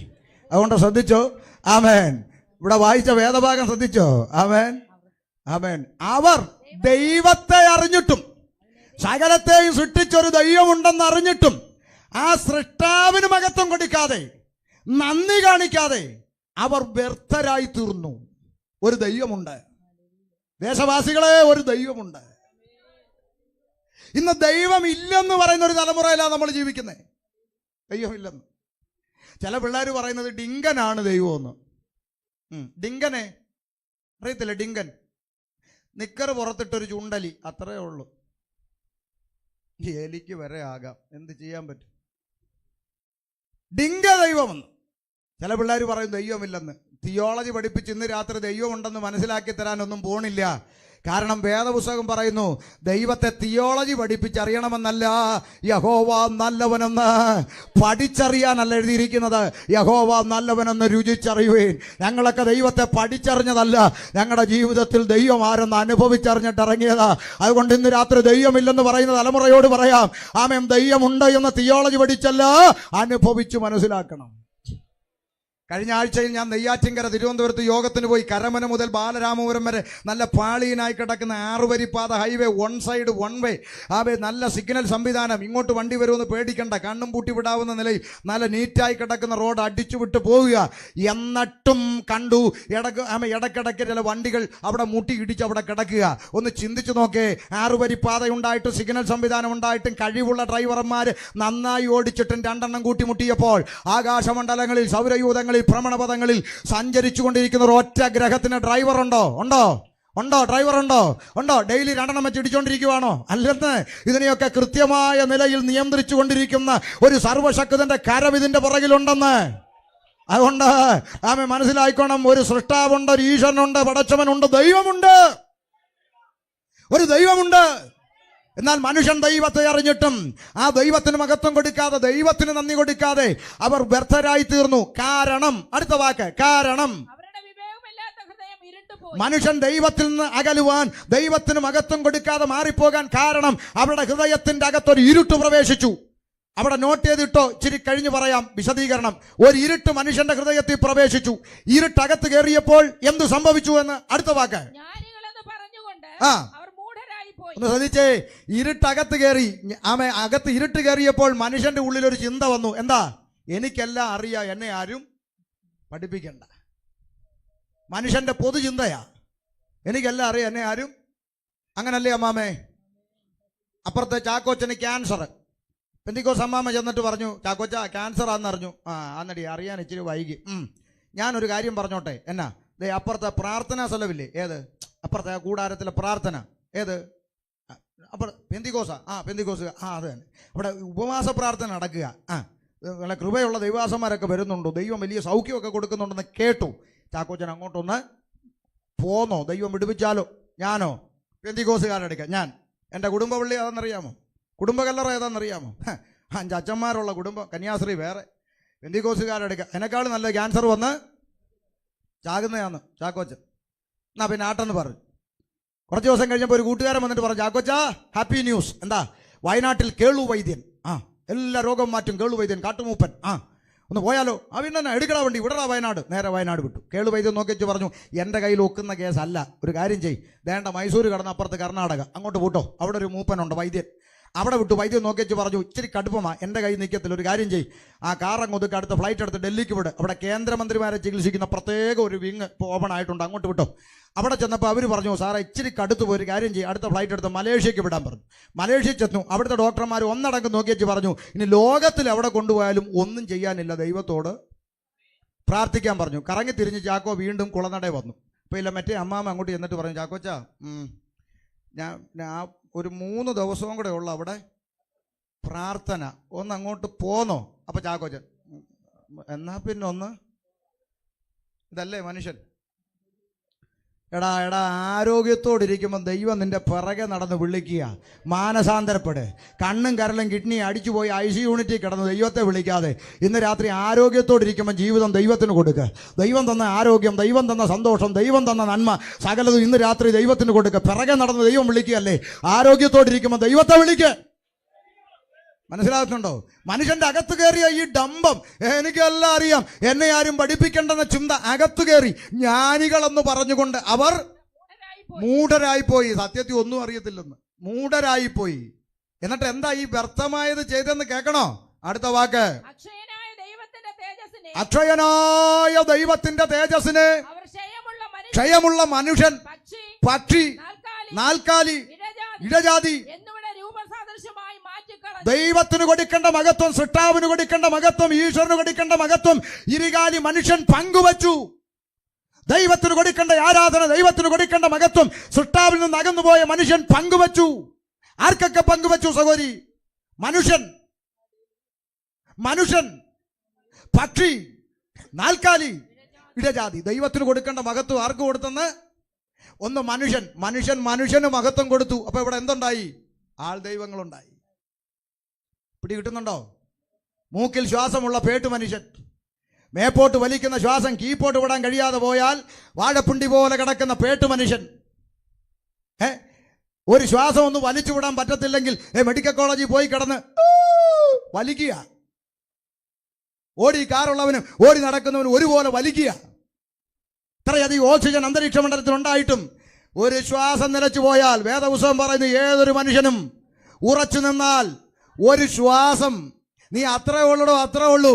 നീ എത്ര തിന്ന് കുടിച്ച് തടിച്ചു കൊഴുത്ത് ഇല്ല ജിമ്മിലൊക്കെ പോയി അവിടെ എവിടെയൊക്കെ മുഴച്ചു പൊങ്ങി സഞ്ചരിക്കുന്ന ഇറച്ചിക്കട പോലെ നടക്കുമ്പോൾ നിനക്ക് തോന്നുക ആരും കയറി എന്തുമൊക്കെ ആക്കാന്ന്. എടാ മേപ്പോട്ട് വലിക്കുന്ന ശ്വാസം കീപ്പോട്ട് വിടാൻ കഴിയാതെ പോയാൽ നീ വാഴപ്പിണ്ടി പോലെ റോഡേ കിടക്കും, എത്ര കിലോ ഇറച്ചി ഉണ്ടെങ്കിലും. ആമേൻ. ഇത് മനുഷ്യൻ തിരിച്ചറിയുന്നില്ല. അക്ഷയനായ ദൈവത്തിന് കൊടുക്കേണ്ട മഹത്വം, സർവശക്തനായ സൃഷ്ടാവിന് കൊടുക്കേണ്ട മഹത്വം മനുഷ്യന് മഹത്വം കൊടുത്തു. അങ്ങനെ ആൾ ദൈവങ്ങളുണ്ടായി. അടുത്തത് എന്താ പറഞ്ഞ? മനുഷ്യൻ. അടുത്തതെന്തുവാ? പക്ഷിക്ക് മഹത്വം കൊടുത്തു. അടുത്തത് നാൽക്കാലിക്ക് മഹത്വം കൊടുത്തു. അടുത്തത് ഇടജാതിക്ക് മഹത്വം കൊടുത്തു. ഞാനൊന്ന് പറയട്ടെ, പാരമ്പര്യം പറയുന്ന ക്രിസ്ത്യാനി ഇതിനെ നാലിനെയും കൂടെ ഒന്നിച്ചു ഒരു കണ്ണാടി കൂട്ടിലാക്കി മഹത്വം കൊടുക്കുക. എന്നിട്ട് അവൻ പറയുന്ന ക്രിസ്ത്യാനി എന്ന്. നിങ്ങൾക്ക് മനസ്സിലായില്ലേ? നാൽക്കാലി ആരാ? മനസ്സിലായവര് പറ. നാൽക്കാലി ആരാ? കുതിര. മേലെ ഇരുകാലി ആരാ? മനുഷ്യൻ. കീഴെ ഇഴജാതി. അപ്പൊ നിങ്ങൾ വിചാരിക്കും അപ്പൊ പിന്നെ പക്ഷിയോന്ന്. വീട്ടിൽ ചെന്ന് ഒന്നുകൂടെ കണ്ണുരുട്ട് നോക്കിയാൽ മതി, ഇഴജാതിക്ക് രണ്ട് വലിയ ചിറക് വരച്ച് വെച്ചിട്ടുണ്ട്, സകലവും നിവൃത്തിയായി. ഇതിനെ നാലിനെയും കൂടെ, ഈ പറഞ്ഞ നാലെണ്ണത്തിനെയും കൂടെ ഒരു കണ്ണാടി കൂട്ടി വെച്ച് സൃഷ്ടാവിന് കൊടുക്കേണ്ട മഹത്വമാ, സർവശക്തന് കൊടുക്കേണ്ട മഹത്വമാ. ഞാൻ എൻ്റെ മഹത്വം, എൻ്റെ സ്തുതി മറ്റൊരുത്തനും വിട്ടുകൊടുക്കുകയല്ല, വിഗ്രഹങ്ങൾക്ക് വിട്ടുകൊടുക്കുകയല്ല എന്ന് പറഞ്ഞ മഹാദൈവത്തിന് കൊടുക്കേണ്ട മഹത്വം പങ്കുവച്ചു. ക്ഷയമുള്ള മനുഷ്യൻ, പക്ഷി, നാൽക്കാലി, ഇഴജാതി എന്നിവിടെ രൂപസാദൃശ്യമാക്കി മനുഷ്യൻ മാറ്റിക്കളഞ്ഞു. ദൈവത്തെ മറന്നു.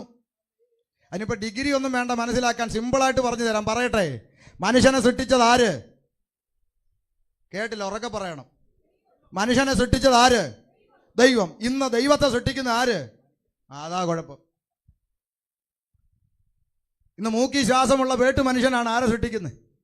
ദൈവത്തെ സൃഷ്ടിക്കുക. അച്ഛാ എങ്ങനെ വേണം? ഇരിക്കുന്ന വേണോ, നടക്കുന്ന വേണോ, കിടക്കുന്ന വേണോ, ബ്ലാക്ക് ആൻഡ് വൈറ്റ് വേണോ, കളർ വേണോ, ലിപ്സ്റ്റിക് ഇട്ട വേണോ, ഇടാത്ത വേണോ? ആരുണ്ടാക്കി തരും? ഈ പേട്ട് മനുഷ്യൻ. മനസ്സിലാകുന്നുണ്ടോ? ഈ പേട്ട് മനുഷ്യൻ സൃഷ്ടാവിനുണ്ടാക്കുക. ഇന്ന് രാത്രി കണ്ണു തുറക്ക്. ഇന്ന് രാത്രി സർവേഷനെ തിരിച്ചറിയുക. ഇന്ന് രാത്രി ജീവനുള്ള ദൈവത്തെ അറിഞ്ഞ് ദൈവത്തിങ്കലേക്ക് തിരിയുക. ആമേ. മനസ്സിലാകുന്നുണ്ടോ? മനുഷ്യന്റെ അകത്ത് കയറി ഇരുട്ടു നിമിത്തം മനുഷ്യൻ സൃഷ്ടാവിൽ നിന്ന് അകന്നു പോയി. സൃഷ്ടിക്ക് മഹത്വം കൊടുത്തു, മനുഷ്യനുമായിട്ട് മഹത്വം കൊടുത്തു. പക്ഷി, നാൽക്കാലി, ഇഴജാതിക്ക്. ഈ ഇഴജാതി ഇന്ന് വരെ ഒരാളെ കടിച്ചിട്ട്, സോറി ആള് മാറിപ്പോയി, സോറി, അങ്ങനെ പറഞ്ഞിട്ടുണ്ടോ ഭാഷേ? ഉണ്ടോ? അതിനെയും എന്താക്കി? ഇത് ഭക്തനെ കാണാൻ വീട്ടിൽ വന്നാലോ? ഏഴയായ അടിയന്റെ വീട്ടിൽ വരാൻ അടിയൻ എന്തുള്ളൂ എന്നാണോ? ബാബാ സുരേഷിന്റെ നമ്പർ തപ്പോ? എടാ ഇതൊക്കെ മനസ്സിലാക്കാൻ എന്തിനാടാ ഡിഗ്രി? അരിയാഹാരം കഴിക്കുന്നവന് മനസ്സിലാകത്തില്ലേ? നിനക്ക് എന്ന് നേരം വെളുക്കും?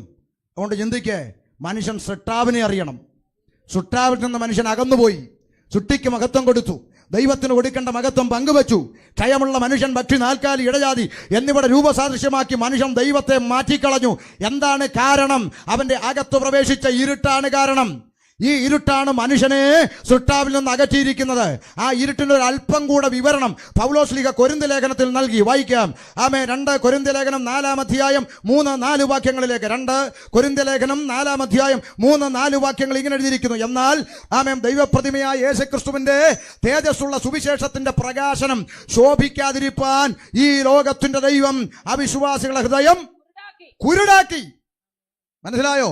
മനുഷ്യന്റെ ഹൃദയം കൂരിരുട്ടാക്കി. ഈ ലോകത്തിന്റെ ദൈവം മനുഷ്യന്റെ അകത്ത് പ്രവേശിച്ച ഇരുട്ട്, അതിനെ വിശുദ്ധ ബൈബിൾ വിളിക്കുന്ന പേരാണ് സ്നേഹിത പാപം. ഈ ലോകത്തിന്റെ ദൈവം മനുഷ്യന്റെ ഹൃദയത്തെ കുരുടാക്കി, അതിനെ വിളിക്കുന്ന പേരാണ് പാപമെന്ന് ഞാൻ മുമ്പ് ഒരു വേദി പറഞ്ഞപ്പം ഒരു ചേട്ടന്, തിരുവനന്തപുരത്തുള്ളൊരു ചേട്ടന് ഇഷ്ടപ്പെട്ടില്ല. ചേട്ടൻ പറയാ പാപം എന്ന് പറഞ്ഞാൽ പോരാ, അത് തെറ്റാണ്, പിശാചെന്ന് പറയണമെന്ന്. എടാ, വേദപുസ്തകം വെണ്ടയ്ക്കാവ് എഴുതി വെച്ചിരിക്കുന്നു, പാപം ചെയ്യുന്നവനെല്ലാം. പിന്നെ ഇതെൻ്റെ അപ്പൻ ആരാന്ന് അതിനകത്ത് എഴുതി വെച്ചിട്ടുണ്ട്. പിന്നെ പാപം എന്നാ ദൈവത്തിൻ്റെ പ്രോഡക്റ്റ് ആണെന്നാണോ നീ വിചാരിച്ചേ? എടാ, ദൈവത്തിൽ നിന്ന് മനുഷ്യനെ അകറ്റിക്കളഞ്ഞ, മനുഷ്യന്റെ ഹൃദയത്തെ സൃഷ്ടാവിൽ നിന്ന് അകറ്റിക്കൊണ്ട്, ദൈവത്തിൽ നിന്ന് മനുഷ്യനെ അകറ്റിക്കളഞ്ഞ് മനുഷ്യന്റെ ഹൃദയത്തിൽ കുടിയിരിക്കുന്ന കൂരിരുട്ട്, അതിന്റെ പേരാണ് പാപം. ഇത് കേൾക്കുമ്പം 2024 ചില ആളുകൾ ചിന്തിക്കും, ഇവർക്കൊന്നും ഇതുവരെ നേരം വെള്ളത്തിൽ. മനുഷ്യൻ കുടിലിരുന്ന് കൊട്ടാരത്തിലായി, ആകാശത്തൂടെ പറക്കാൻ തുടങ്ങി, ചൊവ്വയിലും വ്യാഴത്തിലും വീട് വെക്കാൻ പറ്റുമെന്ന് നോക്കുന്നു. UK ഇരിക്കുന്ന ഒരു മലയാളി ചന്ദ്രനി 30 സെന്റ് വസ്തു വാങ്ങി. ഇതൊക്കെ അറിഞ്ഞില്ലേ? എല്ലാം സംഭവിച്ചു. എന്തെല്ലാം കണ്ടുപിടുത്തം, കമ്പ്യൂട്ടർ, റോക്കറ്റ്, പിന്നെ വീട്ടുജോലിക്ക് ഇപ്പം വീട്ടുകാരി കിട്ടാത്തതുകൊണ്ട് റോബോട്ടിനെ വരെ ഇപ്പം ജോലിക്ക് വെക്കുന്ന കാലമെത്തി. എന്നിട്ട് ഇവന്മാർ പറയാം മനുഷ്യൻ പാപിയാന്ന്. സത്യ കാലം മാറി, കുടിലിൽ മാറി, കൊട്ടാരത്തിലേക്ക് മാറി, പിന്നെ റോബോട്ടുകൾ ഉണ്ടായി, ചന്ദ്രനിൽ പോയി, ഇതെല്ലാം സമ്മതിച്ചു. പക്ഷേ നിങ്ങളൊരു കാര്യം ശ്രദ്ധിച്ചേ, ഈ കൽക്കരിയിൽ ഓടുന്ന ട്രെയിനും മാറി, ഇപ്പം ഇലക്ട്രിക്കിൻ്റെ വന്ദേ ഭാരത് പോലുള്ള ട്രെയിനും വന്നു. സത്യ അല്ലേ? വലിയ മാറ്റമാണ്. പക്ഷേ ഈ ട്രെയിനിൻ്റെ അകത്ത് ടോയ്ലറ്റിൽ കയറിയിട്ടുണ്ടോ? അതിൻ്റെ അകത്ത് 50 രൂപയുടെ ഒരു സ്റ്റീൽ കപ്പ് ചങ്ങലയിട്ട് പൂട്ടി വെച്ചേക്കുക. അതിന് മാറ്റമൊന്നും എന്തേ? എല്ലാം മാറിയില്ലേ? എല്ലാം മാറി. പക്ഷേ ഈ 50 രൂപയുടെ സ്റ്റീൽ കപ്പ് ചങ്ങല കണ്ടിട്ടില്ലേ? ചങ്ങലയിട്ട് അതിനാ കാര്യം? അവസരം കിട്ടിയ കക്കൂസി എന്ന് പറയും, ഈ കപ്പ് എടുത്തുകൊണ്ട് പോകുന്നവൻ ഇവിടെ ഉണ്ടെന്നാ ഇല്ലേ? എന്തേ? എല്ലാത്തിനും മാറ്റം വന്നു. ഈ ഇരുകാലിയുടെ സ്വഭാവത്തിന് മാറ്റം വന്നിട്ടില്ല. മനുഷ്യന്റെ ധാർമ്മികത കീപ്പോട്ട് പോകുന്നു. കാലഘട്ടങ്ങളും കണ്ടുപിടുത്തങ്ങളും ഇന്റർനെറ്റും സയൻസും ടെക്നോളജിയും എല്ലാം ഉയർന്നു പോകുമ്പോൾ മനുഷ്യന്റെ ധാർമ്മികത മാത്രം കീപ്പോട്ട്. പണ്ട് സ്വന്തം പെൺകുഞ്ഞുങ്ങളെങ്കിലും വെറുതെ വിടുമായിരുന്നെങ്കിൽ ഇന്ന് സ്വന്തം പെമ്മക്കളെ പോലും വെറുതെ വിടാത്ത ചെകുത്താന്മാരായി മാറി മനുഷ്യൻ. മെനിഞ്ഞാന്ന് ഒരു വാർത്ത വന്ന് എൻ്റെ മൊബൈലിനകത്ത് ഇപ്പോഴും കിടപ്പുണ്ട്. ഒരാൾ അയച്ചു വന്നത്, കളിക്കാൻ മൊബൈൽ കൊടുക്കാത്തത് കൊണ്ട് 12 വയസ്സുകാരൻ അമ്മയുടെ കഴുത്ത് ഇങ്ങനെ അറുത്തേക്കുന്നു, ഫോട്ടോ സഹിതം. യോഗം കഴിഞ്ഞ് വന്നാൽ കാണിച്ചു തരാം. 12 വയസ്സ് അമ്മയുടെ കഴുത്ത് ഇങ്ങനെ അറുത്ത് വെച്ചേക്കുക. അപ്പോഴാണ് ഇവൻ പറയുന്നത് മനുഷ്യൻ പാപിയല്ലെന്ന്. മനുഷ്യൻ പാപിയല്ലെന്ന് പറയുന്നവരാരെങ്കിലും കുളനടയിൽ എന്നെ കേൾക്കുന്നെങ്കിൽ ഇന്ന് രാത്രി കടയടച്ചു പോകുമ്പോൾ കടയ്ക്ക് പൂട്ടിടരുത്. നാളെ രാവിലെ അറിയാം കുളനടയിൽ പാപി ഉണ്ടോ ഇല്ലയോ. പൂട്ടിട്ടാ പൂട്ട് പിടിച്ച് ഒന്ന് കുലുക്കി, പിന്നെ ഒന്നുകൂടെ കുലുക്കി, പിന്നെയും കുലുക്കി വെച്ച് വീട്ടിൽ പോകുന്നു. എന്നിട്ട് ഉറക്കമില്ലാതെ വന്നപ്പോൾ CCTV വെച്ചിട്ടാ സമാധാനത്തോടെ.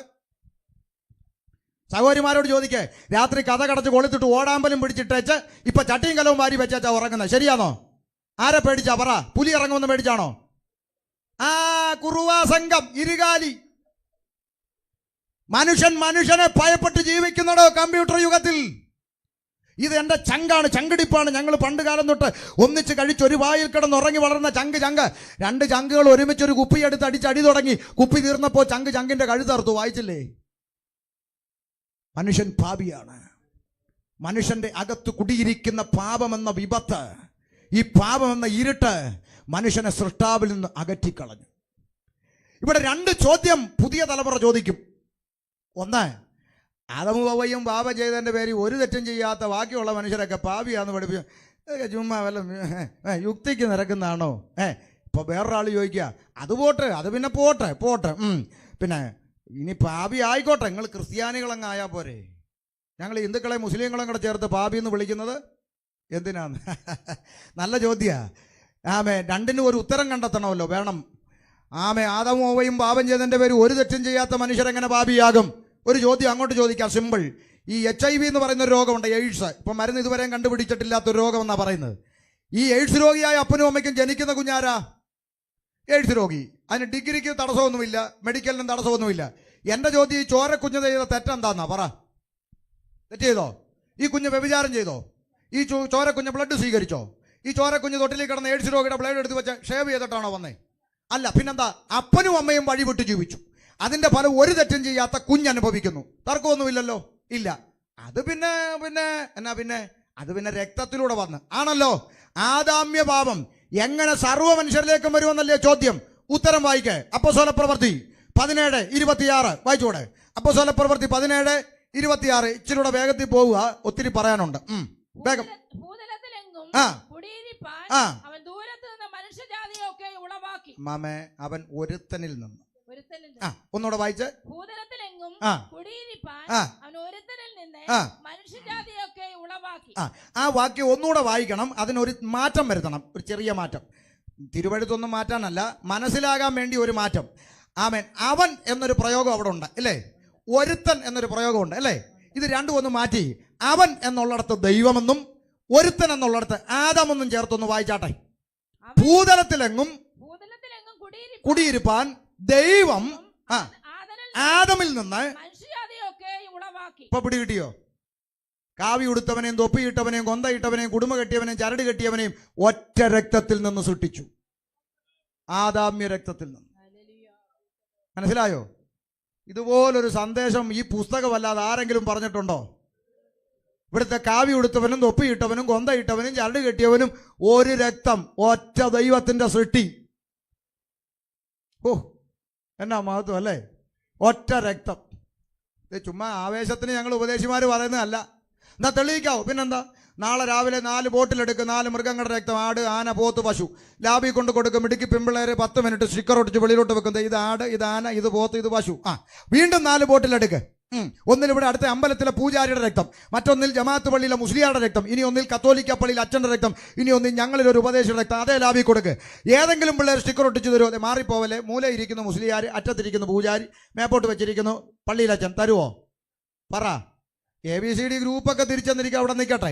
പിള്ളേർ ഇറങ്ങി വന്നിട്ട് പറയുന്നത് മനുഷ്യന്റെ സമയം മെനക്കെടുത്തരുത്. ഇതെല്ലാം മനുഷ്യന്റെ ഒറ്റ രക്തത്തിൽ നിന്ന് സൃഷ്ടിച്ചു. അതുകൊണ്ടല്ലേ നമ്മുടെ നാട്ടിൽ രക്തം കൊടുക്കുമ്പോൾ ആർക്കും മസിലൊന്നും ഇല്ലല്ലോ.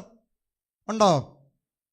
കൊന്തയും കുരിശും കഴുത്തിലിട്ട ചെറുക്കൻ പാഞ്ഞു പോയി ടിപ്പറിന്റെ അടിയിലോട്ട് ചെന്ന് കയറി. നാട്ടുകാർ പൊക്കിയെടുത്ത് മെഡിക്കൽ കോളേജിൽ കൊണ്ടു ചെന്നു. ഡോക്ടർ പറഞ്ഞു, ഇപ്പോൾ ഒരു കുപ്പി ബ്ലഡ് അടച്ചാൽ കൊച്ചിനെ രക്ഷിക്കാം. ക്രിസ്ത്യാനി ചെക്കൻ്റെ, ക്രിസ്ത്യാനി അമ്മ, ക്രിസ്ത്യാനി ദൈവത്തോട് കരയുക, എൻ്റെ കർത്താവേ, എൻ്റെ കുഞ്ഞിനാര് ബ്ലഡ് കൊടുക്കും. തൊട്ടടുത്ത ബെഡിൽ അമ്മയ്ക്ക് കൂട്ടിരിക്കാമെന്ന കാവി കൊടുത്ത RSSകാരൻ പറഞ്ഞു, അമ്മ കരയണ്ട അമ്മേ, ഞാൻ തരാം ബ്ലഡ്. വേണ്ട, നീ BJP അല്ല, നീ ഇന്ന് വരെ ഒരു തള്ള പറഞ്ഞിട്ടുണ്ടോ? പറ, ഉള്ളത് പറ. പറഞ്ഞിട്ടുണ്ടോ? ഇല്ല. അപ്പോൾ ഒരു മസിലും ഇല്ല. ഉണ്ടോ? അമ്പലത്തിലെ പൂജാരിയുടെ കിഡ്നി അടിച്ചു പോയി. ഒരു കിഡ്നി വേണം. മനോരമയെ പരസ്യം ചെയ്തു. പരസ്യം കണ്ടു വന്നത് ജമാഅത്ത് പള്ളിയിലെ മുസ്ലിയാർ. പുള്ളിക്ക് പൈസയ്ക്ക് ആവശ്യമുണ്ട്. മുസ്ലിയാരുടെ കിഡ്നി എനിക്ക് വേണ്ടാന്ന് പൂജാരി പറഞ്ഞിട്ടുണ്ട്. എടോ, എന്തിനാടോ ഈ മനുഷ്യന്മാർ തമ്മിലടിക്കുന്നത്? ഒറ്റ രക്തമല്ലേ? ഒറ്റ രക്തത്തിനുടമയല്ലേ? കാവി ഉടുത്തവനെ, തൊപ്പിയിട്ടവനെ, കൊന്തയിട്ടവനെ തോളെ ചേർത്ത് പിടിച്ചതാ ഇവൻ എൻ്റെ അപ്പൻ്റെ സൃഷ്ടിയ, എൻ്റെ സഹോദരനാണെന്ന് പറഞ്ഞ് ചേർത്ത് പിടിച്ച് സ്നേഹിക്കേണ്ടതിന് പകരം കോഴിയെ കണ്ടിക്കുന്ന ലാഘവത്തോടെ കൂടപ്പുറപ്പായ മനുഷ്യന്റെ കഴുത്തെറുക്കാനും കയ്യും കാലും വെട്ടിയെറിയാനും മടിയില്ലാത്തൊരു തലമുറ ഇവിടെ ഇന്നുണ്ടായിട്ടുണ്ടെങ്കിൽ അതിന് ഒറ്റ അർത്ഥമേ ഉള്ളൂ, അതിന് ഒറ്റ മറുപടിയേ ഉള്ളൂ. അവന്റെ അകത്ത് കുടിയിരിക്കുന്ന പാപം അവനെ സഹോദരനായി കാണാൻ കഴിയുന്നില്ല. അതാണ് ഈ നാട്ടിലെ ഏറ്റവും വലിയ പ്രശ്നം. ഈ അകത്ത് കുടിയിരിക്കുന്ന പാപം എന്ന ഇരുട്ട് പോയാൽ കാവി ഉടുത്തവനും തൊപ്പിയിട്ടവനും കൊന്തയിട്ടവനും എന്ത് വിളിക്കാൻ പറ്റും? സഹോദരാന്ന് വിളിക്കാൻ പറ്റും. അതിന് തെളിവുണ്ട്. ഉണ്ടെന്ന് ഈ സ്റ്റേജിലോട്ട് കാവി ഉടുത്തോ തൊപ്പിയിട്ടോ ചരട് കെട്ടിയോ കൊന്തയിട്ടോ കയറി വാ, ഉറപ്പിച്ചും തറപ്പിച്ചും ഈ ലൈവിൽ പറയാം. ഈ ഇരിക്കുന്ന മുഴുവൻ ദൈവദാസന്മാരും അവനെ ആദ്യം സംബോധന ചെയ്യുന്ന എന്തായിരിക്കും? പറ, ബ്രദർ, സഹോദര. അങ്ങനെ വിളിക്കാൻ കഴിയുന്ന ഒരു തലച്ചോറിന്റെ ഉടമയാക്കിയാണ് സുവിശേഷം ഞങ്ങളെ മാറ്റിയത്. അല്ലാതെ ഞങ്ങളുടെ ആരുടെയും പേരും സർട്ടിഫിക്കറ്റും മതവും മാറ്റുന്ന സന്ദേശമല്ല സുവിശേഷം. സകല മനുഷ്യരെ ഒന്നുപോലെ കാണാൻ, സകല മനുഷ്യരെ ഒന്നുപോലെ ചേർത്ത് പിടിക്കാൻ, സകല മനുഷ്യരെ ഒന്നുപോലെ സ്നേഹിക്കാൻ കഴിയുന്ന ഒരു തലച്ചോറിന്റെ ഉടമയായിട്ടാണ് മനുഷ്യൻ മാറേണ്ടത്. അല്ലാതെ ഇവിടെ ആരുടെയും പേരും മതവും മാറ്റുന്ന പ്രസംഗം അല്ല സുവിശേഷം. ആമേൻ. അപ്പം മനസ്സിലായി, ഒറ്റ രക്തത്തിൽ നിന്ന്. അതാ ഇവിടെ വായിച്ചത്, ഭൂതലത്തിലെങ്ങും കുടിയിരിപ്പാൻ. ശ്രദ്ധിച്ചോ? അപ്പൊ ഭൂതലത്തിലെങ്ങും കുടിയിരിക്കണം. അപ്പൊ ദൈവം എന്ന് പറഞ്ഞാൽ ഏതെങ്കിലും ഒരു പഞ്ചായത്തിൽ ഒതുങ്ങുന്ന പുള്ളി അല്ല. ദൈവം ഏതെങ്കിലും ഒരു വില്ലേജിന്റെ അകത്ത് ഒതുങ്ങുന്ന പുള്ളി അല്ല. ദൈവം കൊല്ലത്ത് വന്നിട്ട് പറയാ, ഒരാഴ്ച ഞാൻ ഇനി ഇവിടെ ഉണ്ട്, എല്ലാവരും എന്നെ കാണാൻ കൊല്ലത്തോട്ട് അല്ല. ദൈവം ഒരു സ്റ്റേറ്റിൻ്റെ അകത്ത് ഒതുങ്ങുന്ന പുള്ളി അല്ല. മൂക്കി ശ്വാസമുള്ള പേട്ടും മനുഷ്യൻ പറയുന്നത് അനുസരിച്ച് ഇരിക്കാനും എഴുന്നേക്കാനും നടക്കാനും കിടക്കാനും അടയ്ക്കാനും തുറക്കാനും നിന്റെ കീഴെ പണിയെടുക്കുന്ന ബംഗാളി അല്ല ദൈവം. നിന്റെ കീഴെ പണിയെടുക്കുന്ന ബംഗാളിയോട് പറഞ്ഞാൽ അവൻ കേൾക്കും, ശരി സേട്ടാ, അങ്ങനെ ചെയ്യാ സേട്ടാ, അല്ലേ? അങ്ങനെ പറയുന്ന ഒന്നല്ല ദൈവം. സകലത്തെയും പടച്ചുണ്ടാക്കിയ സർവശക്തനായ സൃഷ്ടാവ്, മൂക്കി ശ്വാസമുള്ള പേട്ട് മനുഷ്യന്റെ കൽപ്പനയ്ക്കനുസരിച്ച് തുള്ളുന്നവനല്ല ദൈവം. ഇത് ആത്മീയത്തിന്റെ അകത്തും ഞാൻ ചേർത്ത് പറയാം. ഇപ്പൊ കുറെ ന്യൂ ജനറേഷൻ പേട്ട് പിള്ളേര് സ്റ്റേജിൽ കയറി കിടന്ന്, ഓ ആത്മാവ് ഇപ്പോൾ തന്നെ ശക്തി, ഓ ഇറങ്ങട്ടെ. നീ പറയുമ്പോ കയറാനും ഇറങ്ങാനും നിന്റെ വേലക്കാരനല്ല പരിശുദ്ധാത്മാവ്. മനസ്സിലാവുന്നുണ്ടോ? അച്ഛാ സീനിയർ, ഞാൻ ബൈബിൾ കോളേജിന്റെ പടിയൊന്നും കണ്ടിട്ടില്ല, കവല പ്രസംഗകനാ. സീനിയർ ആയിട്ടുള്ള ദൈവദാസന്മാരിയ്ക്കുക. ചോദിക്കട്ടെ, യഹോവയായ പിതാവായ ദൈവമെന്ന് കേൾക്കുമ്പം നമുക്ക് എത്ര ഗൗരവവും ഭയവും നമുക്കുണ്ടാകുന്നോ അതിലൊരു തരിമ്പ് പോലും കുറയാതെ പുത്രനെന്ന് കേൾക്കുമ്പോഴും പരിശുദ്ധാത്മാവെന്ന് കേൾക്കുമ്പോഴും ഉണ്ടാകണ്ടേ? തൃത്വത്തിൽ മൂന്നാളത്വങ്ങളും ഏറ്റക്കുറച്ചിലുകളില്ലാത്ത ദൈവമല്ലേ? അല്ലേ? പക്ഷേ ഇവിടെ സംഭവിക്കുന്നത് യഹോവയോ ഇത് ഓക്കെ, പുത്രൻ നമ്മുടെ സ്വന്തം കർത്താവ്, പരിശുദ്ധാത്മാവ് വേലക്കാരൻ. ഈ മനോഭാവം മാറണമെന്നാണ് പറഞ്ഞത്. ദൈവമക്കളെ, ഈ പരിശുദ്ധാത്മാവിനെ ദുഃഖിപ്പിക്കരുതെന്ന് പറയുമ്പോൾ എല്ലാവരും കാണാതെ പഠിച്ചു വെച്ചിരിക്കുന്ന ഒരു ഡയലോഗുണ്ട്, അന്യഭാഷയെ കളിയാക്കരുത്. അന്നേരം മാത്രമേ എന്ത് ചെയ്യത്തുള്ളൂ? ആത്മാവ് ദുഃഖിക്ക. എന്തൊരു മണ്ടൻ ചിന്ത. നിങ്ങളൊന്ന് ശ്രദ്ധിച്ച് ഇങ്ങോട്ട് നോക്കേ. ഈ ഇരിക്കുന്ന മോനി പാസ്റ്റർ എന്നല്ലേ, കർത്താവിൻ്റെ ദാസൻ മോനി പാസ്റ്റർ പറയാത്തൊരു കാര്യം അദ്ദേഹം പറഞ്ഞു എന്ന് നിങ്ങളീ പലരും ഇവിടെ പ്രചരിപ്പിച്ചുകൊണ്ട് നടന്നാൽ ഈ മനുഷ്യന്റെ ചങ്ക് വേദനിക്കോ ഇല്ലയോ? പറ, വേദനിക്കത്തില്ലേ? ദൈവാസന്മാരെ, എൻ്റെ ദൈവാസന്മാരെ, ഞാൻ മനസ്സിൽ പോലും ചിന്തിച്ച കാര്യമല്ലത്. പറയത്തില്ലേ? പറയും. എന്നാ കേട്ടോ, ദൈവാത്മാവ് ഇടപെടാത്ത കാര്യം, ദൈവാത്മാവ് പറയാത്ത കാര്യം വേദികളിൽ കയറി നിന്നുകൊണ്ട് ആത്മാവ് പറയുന്നു, ഓ ആത്മാവെന്നെ കാണിക്കുന്നു എന്നൊക്കെ പറയുമ്പോൾ ഓർത്തോണം, അടിമേടിക്കും. പരിശുദ്ധാത്മാവ് ദുഃഖിക്കുക. പരിശുദ്ധാത്മാവ്, ചില അമ്മാമ്മമാരും ഞാൻ ഭയങ്കര ദർശനക്കാരിയാന്നൊക്കെ പറയാൻ വേണ്ടി തള്ളും. എടി ഞാൻ പ്രാർത്ഥിക്കുമ്പോഴേടി ഒരു ആന തിരിഞ്ഞു നിൽക്കുക, നിനക്ക് അടികൊള്ളും. മനസ്സിലാവുന്നുണ്ടോ? ചക്ക പഴുത്തിരിക്കുക. നാളൊരു അമ്മാമ്മ പറഞ്ഞു, പാസ്റ്ററെ ചക്ക പഴുത്തിരിക്കുന്നതാണ്. പുള്ളി രസിക്കാൻ പുള്ളി പറഞ്ഞു, എന്നാ മുറിക്കാം മാമേ, കഴിച്ചു പ്രാർത്ഥിക്കാന്ന് പറഞ്ഞു. എന്നിട്ട് മനസ്സിലാക്കിക്കോണം, ആത്മാവ് ഇടപെടാത്ത, ദൈവം ഇടപെടാത്ത കാര്യം ദൈവത്തിന്റെ പേര് പറഞ്ഞ് ദൈവത്തിന്റെ കൂട്ടുപിടിച്ച് പറയരുത്. നീ പറഞ്ഞില്ലെന്നേ ഉള്ളൂ, ദുഃഖമില്ല. പറഞ്ഞിട്ട് അടിമേടിക്കരുത്. അപ്പോഴാ പരിശുദ്ധാത്മാവ് ദുഃഖിക്കുന്നത്. സത്യത്തിന് വേണ്ടി ദൈവദാസന്മാർ സംസാരിക്കുമ്പോഴല്ല പരിശുദ്ധാത്മാവ് ദുഃഖിക്കുന്നത്. ദൈവാത്മാവ് ഇടപെടാത്ത കാര്യം ആത്മാവിൻ്റെ പേര് നിങ്ങളൊന്ന് ചിന്തിച്ചു നോക്ക്. ആത്മാവ് എന്നെ കാണിക്കുന്നു, പിന്നെ സുബി ഉണ്ടോ, അവസാനം സുബി ഇല്ല. ആത്മാവ് പറഞ്ഞിട്ടാണെങ്കിൽ ആത്മാവ് കാണിക്കണ്ടേ? അപ്പൊ ആത്മാവ് സന്തോഷിച്ചോ ദുഃഖിച്ചോ? പറയാച്ചാ ദുഃഖിക്കുകയെന്ന് നിങ്ങളിത് മനസ്സിലാക്കുന്നു. യേശു കാട്ടത്തിയുടെ ചൂട്ടി വന്ന്, ഇവിടെ ഏതോ ഒരു മരത്തിൽ ആരോ എന്നെ കാണാൻ ഇരിപ്പുണ്ടെന്ന് തോന്നുന്നു. ഏതെങ്കിലും മരത്തിലുണ്ടോ? അങ്ങനാണോ പറഞ്ഞേ? പിന്നെ വിക്കി സക്ക ഇങ്ങനാണോ പറഞ്ഞേ? ചക്ക ഒറ്റ വിളിയാ വിളിച്ചോ, സക്കായേ. അതാ ദൈവത്തിന്റെ ആത്മാവ്. മനസ്സിലായോ? ഈ ചെങ്ങന്നൂരും ഇപ്പൊ ഒരു കോട്ടിട്ട ഗുണ്ടയുണ്ട്. അവൻ പറയുന്നു, മാങ്ങ കാണുന്നു, തേങ്ങ കാണുന്നു, നിന്റെ വീട്ടിനകത്ത് ഞാൻ 2 കട്ടിൽ കാണുന്നു, പിന്നെ 4 കസേര കാണുന്നു. എന്നിട്ട് അടുത്ത ചോദ്യം കേൾക്കണേ, നിന്റെ പേരെന്നാന്ന്? അത് മാത്രം അറിയത്തില്ല. എന്നാ മേനകാടാ ഇതൊക്കെ? പോട്ടെ, ഇവര് പ്രാർത്ഥിച്ചുകൊണ്ടിരുന്ന അമ്മാതിരി വിഷയത്തിലോട്ട് ഇങ്ങനെ കയറല്ലേന്ന് ഞാൻ തിരിച്ചു വരിക. സത്യമായിട്ട് തിരിച്ചു വരിക, വിഷമിക്കണ്ട. അപ്പൊ ഭൂതലത്തിലെങ്ങും കുടിയിരിപ്പാൻ. അപ്പൊ ദൈവമെന്ന് പറയുന്നവൻ ഏതെങ്കിലും ഒരു പഞ്ചായത്തിൽ ഒതുങ്ങുന്നവനല്ല, ഭൂതലത്തിലെങ്ങും കുടിയിരിക്കുന്നവനാണ്. അപ്പൊ അടുത്തൊരു ചോദ്യം, മുറിക്കരുത്, വരുന്നുണ്ട് അടുത്ത ചോദ്യം. എവിടെയാ കുടിയിരിക്കുന്നത്? ദൈവം എവിടെയാ കുടിയിരിക്കുന്നത്? ജീവനുള്ള ദൈവം എവിടെയാ കുടിയിരിക്കുന്നത്? 24-ാം വാക്യം. ലോകവും അതിലുള്ളതൊക്കെയും ഉണ്ടാക്കിയ ദൈവം. ഇങ്ങോട്ട് ലോകവും അതിൽ കാണുന്ന സകലതും ഉറക്കെ പറ, ഉണ്ടാക്കിയ. നീ ഉണ്ടാക്കിയതല്ല, നിന്നെ ഉൾപ്പെടെ ഉണ്ടാക്കിയ ദൈവം.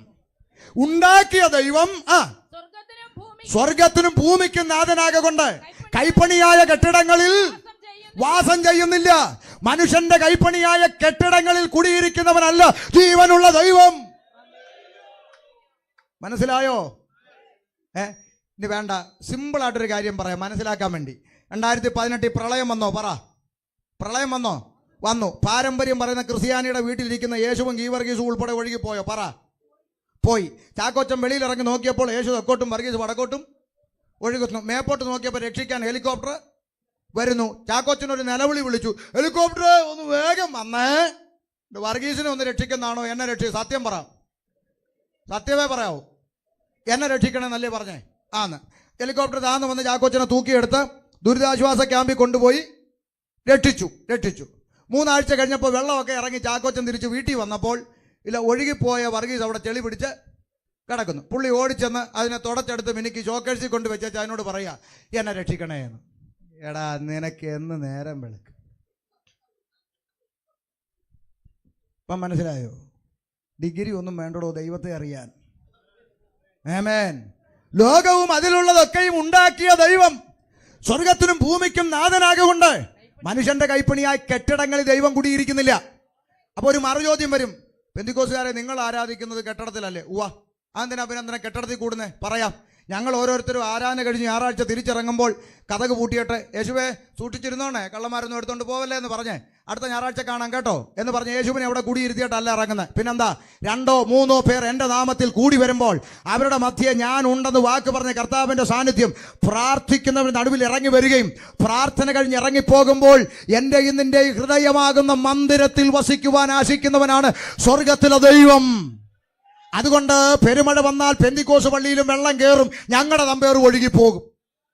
ഭൂമി കുലുങ്ങിയാൽ ഞങ്ങളുടെ ചർച്ച വീടിഞ്ഞു വീഴും. അപ്പൊ പെന്തിക്കോസുകാർ അവിടെ ഇറങ്ങി, എന്നാലും എൻ്റെ യേശുവിൻ്റെ മണ്ടയ്ക്ക് ഈ ഗതി വന്നല്ലോ എന്നൊന്നും ഞങ്ങൾ ആരും നിലവിളിക്കത്തില്ല. കാരണം അതിൻ്റെ അകത്ത് കുടിയിരിക്കുന്നവനല്ല ജീവനുള്ള ദൈവം. അതുകൊണ്ടാ പറഞ്ഞത്, ആമേൻ, ഭൂലോകത്തിലൊക്കെയും കുടിയിരിപ്പാൻ. അപ്പം ദൈവം കുടിയിരിക്കുന്നത് മനുഷ്യന്റെ ഹൃദയത്തിലാണെങ്കിൽ ഭൂതലത്തിലെങ്ങും ദൈവം കുടിയിരിക്കണമെങ്കിൽ ഭൂതലത്തിലെങ്ങും ആര് വേണം? മനുഷ്യൻ വേണം. അതുകൊണ്ടാണ് ആദമിൽ നിന്ന് മനുഷ്യജാതിയൊക്കെയും ഉളവാക്കി. ഇപ്പൊ ക്ലിയറായി. അതുകൊണ്ട് ആദാമ്യ പാപത്താൽ സർവ മനുഷ്യരും പാപത്തിലായി. ഏകനാൽ പാപവും പാപത്താൽ മരണവും ലോകത്തിൽ പ്രവേശിച്ചു. വേഗത്തിൽ അവസാനിപ്പിക്കാം. വിശദീകരിക്കേണ്ട ഒത്തിരി ചിന്തയുണ്ട്, സമയപരിമിതി കൊണ്ട് അതിലേക്ക് കിടക്കുന്നില്ല. ഏകനാൽ പാപവും പാപത്താൽ മരണവും ലോകത്തിൽ പ്രവേശിച്ചു. മനുഷ്യന്റെ അകത്ത് പാപമെന്ന് പറയുന്ന ഇരുട്ട് കുടിയേറിയപ്പോൾ അവൻ വ്യർത്ഥമായത് ചെയ്തു. എന്ത്? സൃഷ്ടാവിനെ മറന്നിട്ട് സൃഷ്ടിക്ക് മഹത്വം കൊടുത്തു. പാപത്തിന്റെ ആഴങ്ങളിലേക്ക് മനുഷ്യൻ കടന്നുപോയി. മോക്ഷത്തിനായി മനുഷ്യൻ ഓടിയലഞ്ഞു. മോക്ഷം തേടി നിലവിളി തുടങ്ങി. മോക്ഷം തേടി നേർച്ച കാഴ്ചകൾ നടത്തി, തീർത്ഥയാത്രകൾ നടത്തി, പുണ്യകർമ്മ ക്രിയാദികൾ നടത്തി. എന്തിനധികം പറയുന്നു? മോക്ഷം തേടി, ഈശ്വര കടാക്ഷം തേടി. പത്തനംതിട്ട ഇലന്തൂരിൽ പച്ച മനുഷ്യനെ വെട്ടിനുറുക്കി നരബലി കൊടുത്തു നോക്കി. മോക്ഷം കിട്ടിയോ? അകത്ത് കടന്ന് ഉണ്ട തിന്നും. ഉണ്ട ഇല്ല, ഇപ്പൊ ചപ്പാത്തിയാന്നാ പറയുന്നത്. തിന്നുക. മോക്ഷം കിട്ടിയോ? മോക്ഷം കിട്ടിയോ? മോക്ഷം കിട്ടാൻ മനുഷ്യൻ ഇന്ന് ഓടി നടക്കല്ലേ. കാശുള്ളവനും കാശില്ലാത്തവനും ദരിദ്രനും ധനവാനും പഠിപ്പുള്ളവനും പഠിപ്പില്ലാത്തവനും സകല മനുഷ്യരും ഒരു ഈശ്വര കടാക്ഷം തേടി മോക്ഷം തേടി നിലവിളിക്കുക. ഈ പാപം എന്ന് പറയുന്ന ഇരുട്ട് അകത്ത് കയറിയപ്പോൾ മനുഷ്യൻ ഈശ്വരന്മാരോട് നിലവിളിക്കുക, തമസോമാം ജ്യോതിർഗമയ, ഇരുട്ടിൽ നിന്ന് വെളിച്ചത്തിലേക്ക് നയിക്കൂ ഭഗവൻ.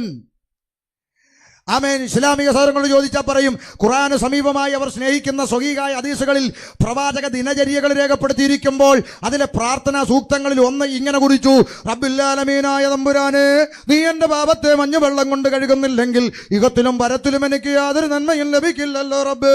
പ്രവാചകന്റെ പ്രാർത്ഥനാ സൂക്തം.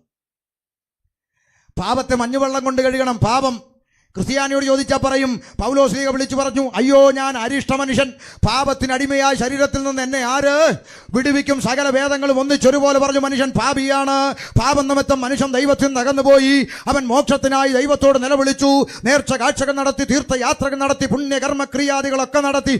മാമേ, മോക്ഷം കിട്ടാതെ വന്നപ്പോൾ സകല മനുഷ്യന്റെയും നിലവിളിക്ക് മറുപടിയായി ഇന്നേക്ക് 2000 വർഷങ്ങൾക്കപ്പുറം സാക്ഷാൽ ദൈവം വേഷത്തിൽ മനുഷ്യനായി ലോകത്തിലേക്ക് ഇറങ്ങി വന്ന് പാലസ്തീന്റെ പച്ചമണ്ണിൽ കാലമർത്തി ചവിട്ടി നിന്ന് ലോകത്തോട് വിളംബരം ചെയ്തു, യെസ്, ഞാൻ ലോകത്തിന്റെ വെളിച്ചമാകുന്നു. ഇരുട്ട് മാറ്റാൻ കഴിവുള്ളവൻ ഞാനാണ്. ലോകത്തിന്റെ വെളിച്ചം ഞാനാണ്.